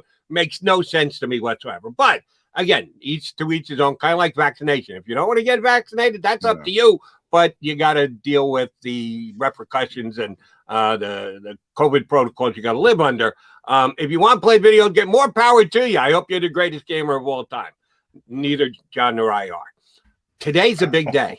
No, we are not on Twitch, by the way, Sanders. We're not on. We got to get on Twitch. If people are going to watch people play video games, they'll watch Birds 365. Trust me. I'd have to get Twitch to be able to understand and or watch Twitch, but that's just me. Today is the day they announced the cover of Madden 2022. Oh, is it? Yes. As a matter of fact, John, what time does this show end? 10 o'clock. Okay. What time are they going to announce the cover of Madden 2022? Sorry, I was texting with Bo. Sorry. I'm trying to get Bo on. Not a problem. I asked you what time the show ended. You said 10 o'clock. I said, would you like to take a guess what time they're naming 10 o'clock, the cover of Madden? 10:02, 10 o'clock, right. Much like always. the Eagles wait till 10:03 to announce their player personnel moves when we've been off the air for 3 minutes. Yes, Madden will reveal the company, the game will reveal who is on the cover of Madden precisely as Birds 365. Should be Bo Wulf. Look at that cover shot. Cover of Madden. We'll see if they throw him on the cover of Madden. Bo Wulf from The Athletic, good enough to jump on board with it. I don't want that curse, guys. That's why that's why I brought it up. It's going to be announced here in about 28 minutes, so we're all going to know then. But would you like to take a prediction at who's going to be on the cover of Madden 2022? Yeah, I think it'll be Ben Simmons. Oh, shut up. That's why Wulf. I was worried. Bo didn't see the email to join the stream. I was worried you were too depressed over that Sixers loss. But I don't know if you're a big Sixers fan. But that was devastating. Well, I watch with interest for sure. Shame on Ben Simmons. Okay. Yeah, I didn't talk about anything else. But anyway, let's get into the Birds, I guess.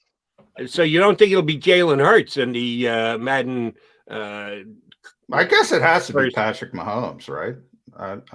Let's see. What about like Justin Herbert? Would that be fun? Yeah, that'd be fun. That'd be fun. Brian Johnson was on the cover of the old NCAA game. I do remember that for some bizarre reason. I think Mike K brought it up. That's probably why. Yeah, I think that's got to be some kind of bragging rights in the coaching room, right? All right, let's get Bo. Jason Michael's never been on the cover. Bo, you and Zach did an interesting piece recently about potential extensions for the Eagles. And we were just talking about before you jumped on Derek Barnett and Josh Sweat, the fact that they're both entering contract years. If you're the Eagles, you got to keep one of them. You don't have a ton of young talent. Obviously, one's a former first-round pick, bit of a disappointment when you add the pedigree, but I think Derek's a good player when he's out there. And then Josh Sweat is really effective, but you have the knee issues, and he's probably never going to be a guy who can play, 85, 90% of the snaps. So Eagles have to extend one of them. Which way would you go, Bo? Yeah, I mean, if it's a tough call for the reasons that you stated. Like, it's sort of like Derek Barnett is high floor and maybe a lower ceiling than Josh Sweat, whereas Josh Sweat, because he has that injury history, but he's a physical marvel. Like, he has some Danielle Hunter traits, but there is a question as to whether he can hold up as playing 60% of the snaps or so. I wonder if it's a bit of a false choice because they do have a lot of money committed at defensive end. Like Brandon Graham is on the books for next season, but this team does not have young, good players. And both of these guys are very young. Josh Sweat, I think, is 23. Derek Barnett is 24. And if you look at like across the league, who are the productive pass rushers under the age of 25, these guys are both in the top 10 in terms of sacks and quarterback hits on a per snap basis. What is all that cap room for? It's for being able to keep your young, good players. So I wonder if they're going to be able to keep both those guys, even though it seems like a lot of money committed to the defensive end position. That's a position they value. Like if you look around the roster, who else on this team is young and worth keeping around. The list is not very long. So I think they may end up finding a way to keep both. That said, if these guys get to the market, both of them will command, significant money because, the price for good pass rushers is huge, especially when they're young. So it would behoove them to be a little bit aggressive in terms of locking these guys up before the end of the season. At the same time, it's sort of like a natural competition this year. You guys both go out there. Let's see who plays better and who earns the big money contract. So it's, I think, one of the most fascinating dynamics of this Eagles season. Let me expand that comparison and competition by one and put Ryan Kerrigan in the mix, because we know Brandon Graham's Brandon Graham and his contract is what it is and his history here is what it is as well. So I would put him to the side and then look at the other three defensive ends. Two guys last year, the contract, been here, procured by the organization, and an out-of-towner coming in on a 1-year value-packed deal. They got him for cheaper than most of us expected, but he's got the biggest resume of the three. Will the coaching staff be affected or enslaved by the overall organizational stance of we've got to project our own and show that we got things right? Or will it just come down to who's playing the best? After week 1, we evaluate. After week 2, we evaluate. After week 3. And then we give the snaps according to those players and what they've done. Will the coaching staff be able to just play who they want to play and not have to worry about how it helps the evaluative process for 2022 and beyond? Well, this has been a difficult dynamic for the Eagles over the past couple of years. The coaching staff leaning towards playing older players. Look just last year at Alshon Jeffrey, like playing over Travis Fulgham after Travis Fulgham has this amazing run. It was like mind numbing that was happening. But that is like a coach typically is going to, break the tie with the guy who has a little bit more experience, who they can rely on a little bit. But what the Eagles did, in setting up this roster this year is try to sort of fulfill two tracks. And, you saw it with the signing of guys like Anthony Harris and Eric Wilson, these guys on 1-year deals, who they will allow them to compete as best they can this season, but they're not on the books beyond this season. They're not in the future plans necessarily. I think a guy like Eric Wilson could eventually be signed to an extension. But with Kerrigan, there's room for 4 pass rushers to play plenty of snaps. Just look at the Super Bowl season. You had Brandon Graham and Chris Long on the left side, Derek Barnett and Vinny Serrano on the right side. I think you'll have Barnett and Sweat on the right, Graham and Kerrigan on the left, with Graham obviously also able to slide inside on some passing down. So I think there's enough playing time to be had for all 4 of those guys. Bo, when we talk about extensions, I think the most obvious one would be Dallas Goddard. And Dallas confirmed with us that he's already had talks with the Eagles about a potential extension. They don't have a ton of money, obviously, to deal with until next season. But we all know they can get things done if they want to get things done. How much does the fact that we're sitting here in June, Zach Ertz is still here, we all expect him to not be here at some point, how much of that complicates a potential extension with Dallas Goddard? The Ertz thing is a little bit weird, for sure. And this does seem like, as you described, the most like down the middle extension possibility, because from the Eagles' perspective, you would think they would want to lock this guy up, knowing that Ertz is leaving before he has a season of being the number 1 tight end. So maybe they think they can get a slightly better deal. The complicating factor is beyond Ertz being here and that sort of awkwardness is that the tight end market is sort of weird.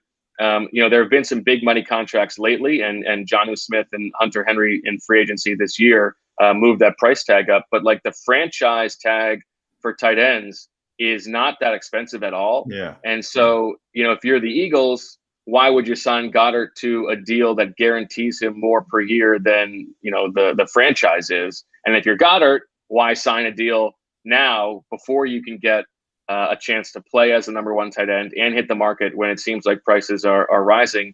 And then the extra factor on top of that is this particular offseason is set to be one in which a lot of tight ends will be available. Guys like O.J. Howard, Mike Gesicki, I'm forgetting a couple guys, but some of these young tight ends from that group will have a chance to sort of compete for those deals. So it's an interesting conversation. If I was like to guess which extension the Eagles would sign before training camp, I do think that Goddard is probably the most likely. But we don't talk about pressure much in June. It's just, you don't think about it. You think about pressure when the season starts. But I would suggest there's some pressure on Miles Sanders this year. Although he ran the ball effectively last season, John told me a lot, educated me a lot during this offseason about, but he had some issues in doing certain things he was supposed to do last year, specifically in the passing game, wasn't on his spot when he needed to be, that he actually went backwards in the passing game. If you believe that Nick Sirianni's going to come in and do similar things that he did in Indianapolis, running backs out of the backfield were a big part of Phillip Rivers and that offense last year. So that's going to fall heavily on Miles Sanders this year. If he's feeling that pressure and there isn't a re-improvement after his very good out of the backfield rookie year, will the coaches be willing to go to the backup running backs? They're going to use them however much percentage-wise they're going to use them anyway. But could we even see a reduction in Miles Sanders' time on the field if he has not improved his pass receiving skills? Yeah, that's an interesting question. And running backs coach Jamal Singleton said that, he doesn't necessarily believe in the idea of an every down back at this stage in, the NFL's life cycle. So I don't expect that we're going to see Miles Sanders on the field, like 80% of the time and getting like 25 carries a game or anything like that. But I think in terms of the passing game, I think, I would guess that it would be closer to year one than year two. Like just the connection between him and Carson Wentz last year seemed like it was just bewitched. Like whatever they could do, nothing would work. But he has some issues in pass protection occasionally. He has some issues in hitting the hole where it's supposed to go sometimes. But he's as dynamic of a big play guy as there is in the league. I would actually sort of lean the other way in that, like, if I'm the Eagles, I give Miles Sanders as much of the workload as I can over the next 2 seasons before his rookie contract is up, and then I probably let him go. I mean, that's just the life cycle of running backs in the NFL these days. I mean, I think 3 years ago, the 2 leading rushers in the NFL were Todd Gurley and Le'Veon Bell, and both of them don't have jobs right now. Maybe it was 4 years ago, but I mean, that's how quickly things happen. And so, the Kenny Gainwell pick, who they took in the 5th round from Memphis, who's young and is a very good receiving back, to me, like if Kenny Gainwell is what they think he can be, he would allow them to move on from Miles Sanders in 2 years, not necessarily as a replacement, but, Kenny Gainwell and somebody else is going to be just as good as, Kenny Gainwell and Miles Sanders.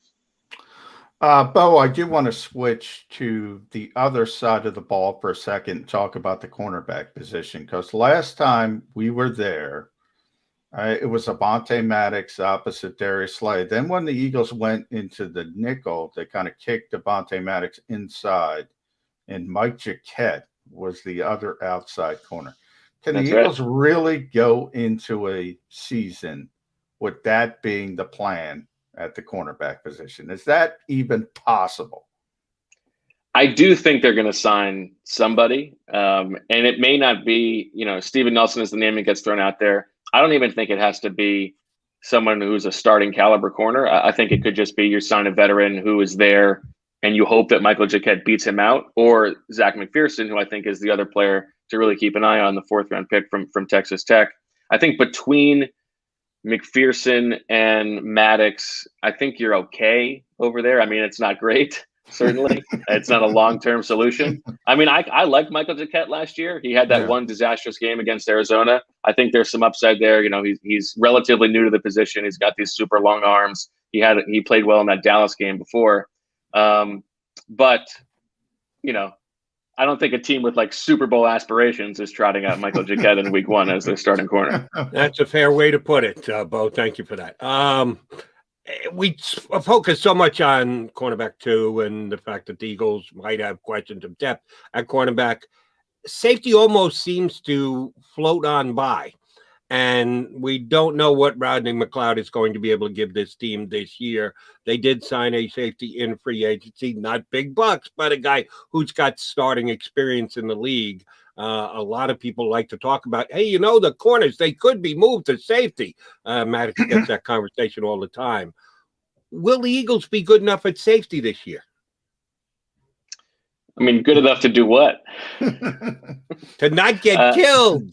Yeah. I think I think they're okay. It depends. It's going to depend a lot on how McLeod recovers. He has said that he's going to be ready for week 1. That would be a bit of a tight turnaround given how late in the season his injury happened. But he seems to say that that's going to be the case. And he was on the field in the spring, so it seems like he's tracking okay. I think Anthony Harris is a good player, and he has some experience with Jonathan Gannon, so that helps. But after those guys, I mean, Andrew Adams, who they signed, is not really anything more than a special teams player, at least in his history in Tampa Bay.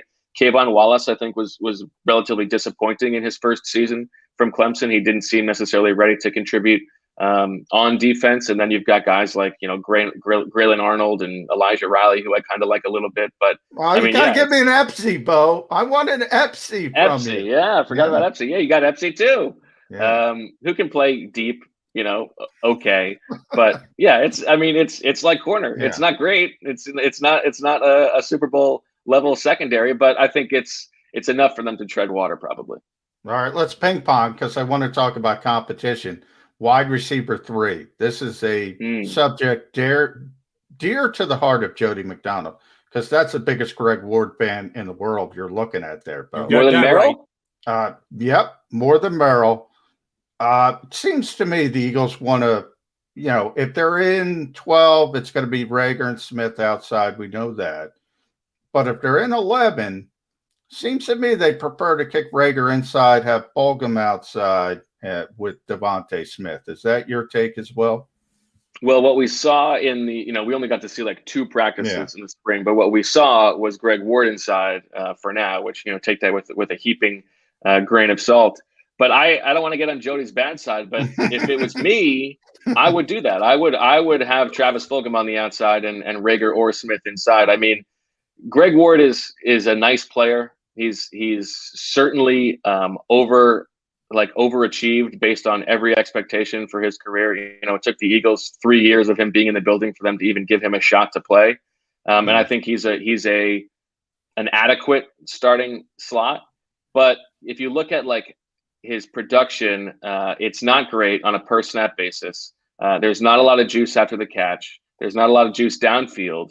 And Travis Fulgham, what he did in those 4 games last year, he was the best receiver in the NFL for 4 games. I think for this team that needs to see what they have and try to find players who can be here and be part of the next winning team, I think you got to have Travis Fulgham on the field, give him a shot, and then maybe it turns out that Fulgham, Rager, and Smith is a pretty good starting 3 receivers. I think that's what I would go for.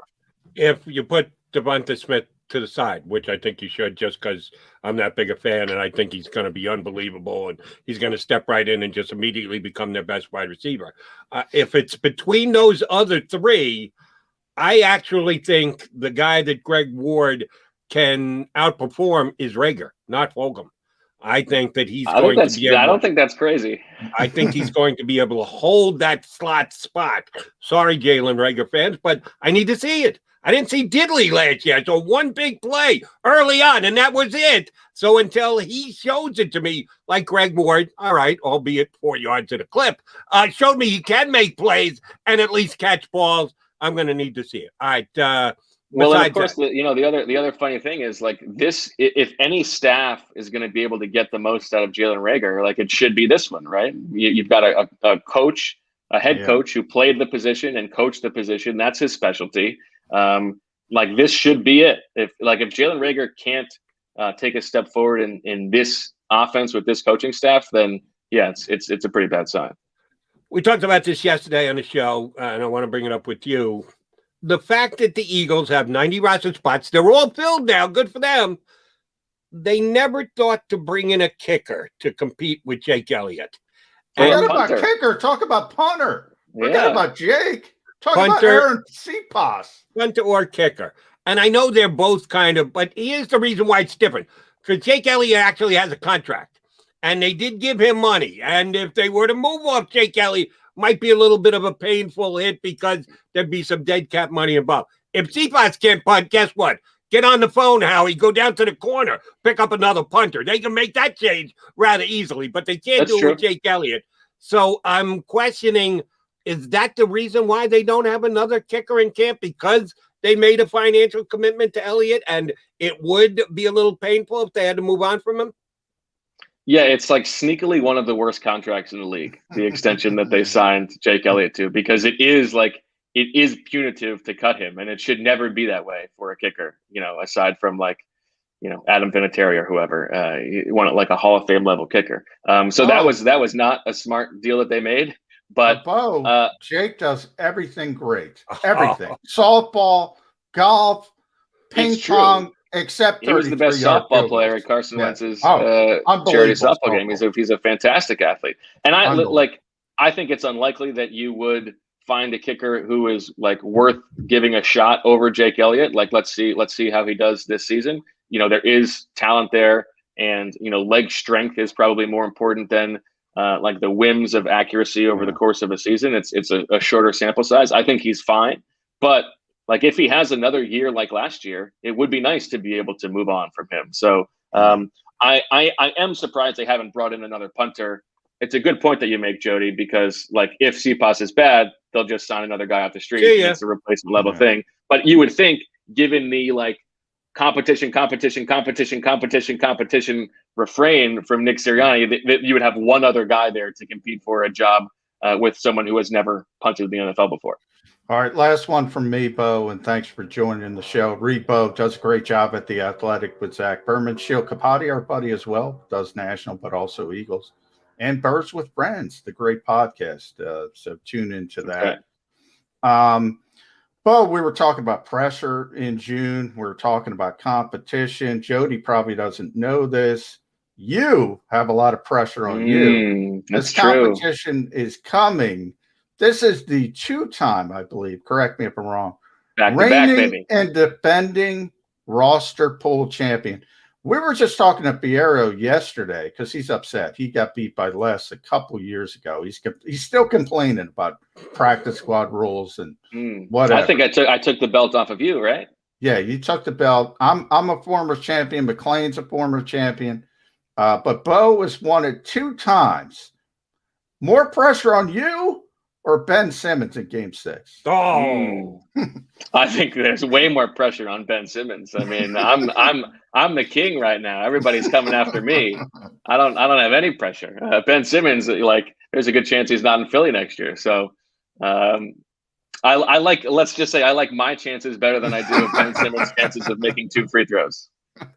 Uneasy is the head that wears the crown, Mr. Wulf. Be careful for what you ask, for you wish. You may get what you ask. At least 2 more months in my reign. Yeah. There you go. And between you and me, don't tell John this. I think you got a chance to win a 3rd consecutive. He's not that good. Thank you very much. Bo, good stuff. Appreciate you coming on board. We're going to have you back plenty, even well before the year starts. Thanks for hopping on with us today. Thanks, guys. Have a good day. Thanks, well, Wulf. You told me earlier that, yes, he was the reigning champ. You didn't say reigning and defending. That he's 2 years in a row? Two-time champ. Man, why are these outlets paying you, McMullen, if you can't beat Bo Wulf? Damn. What the heck's up with you? I mean, to be in my history, I've been in second place twice. I've been runner-up twice. I've been champion and I came in 3rd. I've never been less than 3rd. Sound like Doc Rivers to me. Blow the 3-1 leads and people get on your case, even though I would say your track record has been damn good. If Doug is listening, I blame Doug Peterson. I would have been a back-to-back champion if he just would have kept the 3rd damn tight end and Josh Perkins. Who was Perkins was the guy you leaned on? Yeah. What's he doing these days? He didn't get re-signed. Rich Rod did, but Perkins they didn't go back to. All right. No, Josh has had some serious. He hurt his leg 2 years in a row, so he's had some serious injury issues. Unfortunately. All right, we've gotten through this one without any serious injury issues unscathed. We'll come back, put a bow on the show here on Birds 365. I get scared sometimes. Of a lot of things. Joining in. Decisions. The dark. The dark. But I once heard someone say, but as I always say, it's okay to be afraid. As long as you face the fear. And keep moving forward. Wherever you are in life, count on the name trusted in insurance for over 80 years. Independence Blue Cross. The savoring taste of a good bag of beef jerky is so enjoyable at any time of the day, as long as you can find it. Here's what we suggest. Pure Bull beef jerky is our answer, and soon it will be yours. Locally produced in the Philadelphia region, this high-quality, healthy protein snack is easy to secure. Go to steersnacks.com, and you'll see hot garlic, tropical heat, Pure Bull dry rub, and our favorite, Huck and Fod. What's that? Huck and Fod. Go now to steersnacks.com. Welcome to the Wildwoods, the perfect place where you can safely do everything or nothing at all. Catch a wave, take a nap, go for a drive, grab a bite. It's your vacation, and we're doing everything we can to make it a safe one. The Wildwoods. Your vacation, your way.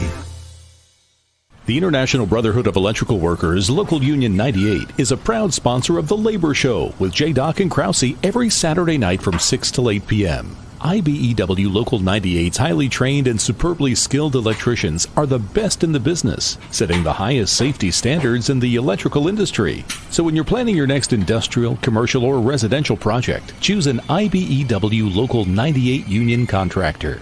Learn more at ibew98.org.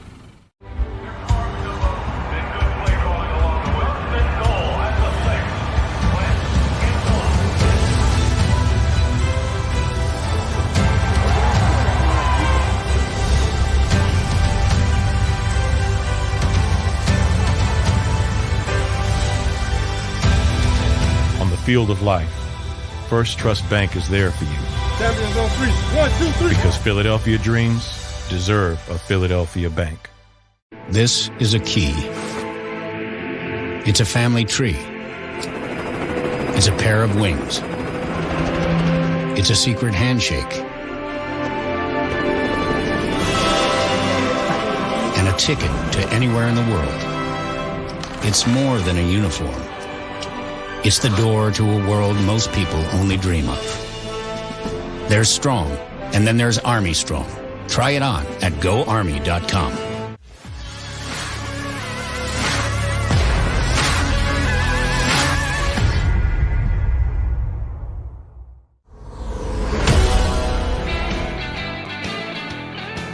Down the home stretch, we come here on Birds 365 with your Accomack guys, McMullen and McDonald.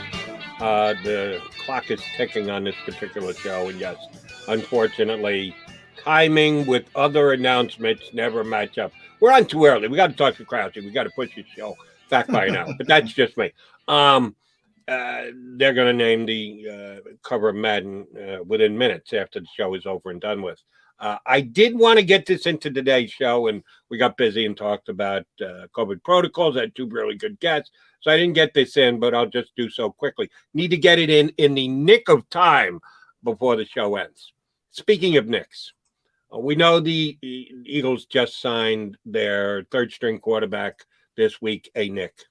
We know their new head coach is a nick. I want to ask you about a third guy who, at least as per what I saw on the NFL Network this morning, the third-string quarterback of the Chicago Bears, Nick Foles. Because the coach came out and said, yes, Andy Dalton is going to be our number 1, Justin Fields is going to be number 2, and Nick Foles is going to be our number 3. They've already designated Nick as number 3. What happens if Dalton does look good in camp and Fields does look like he's ready to step in if need be, and Nick looks like Nick, and he never looks great in camp, but he can step in and win games as a relief pitcher for you. If Nick Foles is cut and he finds out that he's going to be cut by the Bears, and Howie Roseman's sitting in his office, and it's Nick Foles' agent on the phone who's calling and says, listen, you know Nick has considered retirement before, and he's not necessarily motivated to have to play every single week and win, but he's also not ready to step away from the game. So if he's going to be a backup anywhere or a third string anywhere, he thinks he kind of owes it to you guys. You guys gave him his biggest chance and signed him and let him make his name and You trade, let him walk away rather than have a competition. He just appreciates everything about the Philadelphia Eagles. He'd like to come back and be your third string quarterback for the veteran minimum. Ugh. What happens when that happens, John McMullen? Well, man, I hate you're dragging me into this, Joe. Yes, I am. I forget, and I want to give them credit. I forget someone reported that the Eagles were interested in bringing, might have been Hubarkish, because he's a Chicago guy. Nick didn't have interest in coming back to Philadelphia for whatever reason, which surprised me at the time, because this is the only place he's really succeeded. Why wouldn't he want to come back? I don't think he'd come back as a third string quarterback. As a second string quarterback, they already have a second string quarterback. Now, if Joe Flacco gets hurt, maybe that opens up some doors. But other than injury, I think the Eagles are set at the quarterback position, and they've come up with their plan for 2021. I don't think they would envision that. They're certainly not going to take on his current contract, but as you mentioned, if he gets cut and they're able to work out a better deal, I just think they've moved on. They finally turned the page. And by the way, good for you, Howie. Turn the stinking page and keep it turned. Don't go back. Don't rewind. That's why I love hypotheticals, because you can fit them to make whatever point you make. I just wanted to pimp you a little bit because you're ready to move on from Nick Foles here in Philadelphia. But when it happens, we're going to be talking about McMullen, because I don't know if Birds 365 is going to hang around as long as you do. I told you, I think I will. Birds at 365 will pass. How'd the doctor go, by the way? Are you not telling me something? No, that's right. Good report. Told me everything was good. My blood test looked great. Went yesterday to see my guy. And you're fine. We're going to be here. We're going to bar outlast Nick Foles. Quick funny story. When I was outside, I told you I didn't notice what the dog did last night. I texted my doctor. This is the kind of doctor that he is. He gives me his personal cell number, which I feel badly about using. Like, you text me if you need me. If you need anything, you need a prescription, text me if you need me. I've texted him twice since I was in a hospital back in December. Now, is that because you're a big star, or he gives his number out there? I don't know. You have to ask him. But because you're a big star. I texted him, and I'm sure he was already in bed, and I hope he didn't see it. I hope I didn't bother him, because he didn't get back to me, and I haven't checked my phone yet this morning.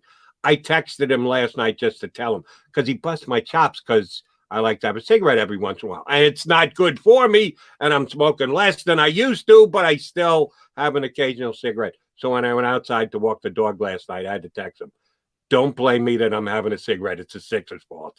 And I just sent it off to him last night. I haven't heard back from him. But, hey, it was a good doctor's meeting. Thank you for asking, John McMullen. I promise that you will not be forced to go to the doctors when Nick Foles returns for his third or fourth try here with the Eagles. It's been so many, I've lost track of actually how many it's been. Hypothetically, it's like number 18, because no one ever stops talking about it. But, yeah, we got to move on from Nick Foles. And 48 minutes from now, in a basketball sense, we got to move on from Ben Simmons. We shall see if that happens. All right, be back here tomorrow, 22 hours from now. We'll be right back here on Birds 365. Thanks, everybody. If you missed any of today's show on the JAKIB Media channel, listen to the podcast on your way home. Available on YouTube, Apple, and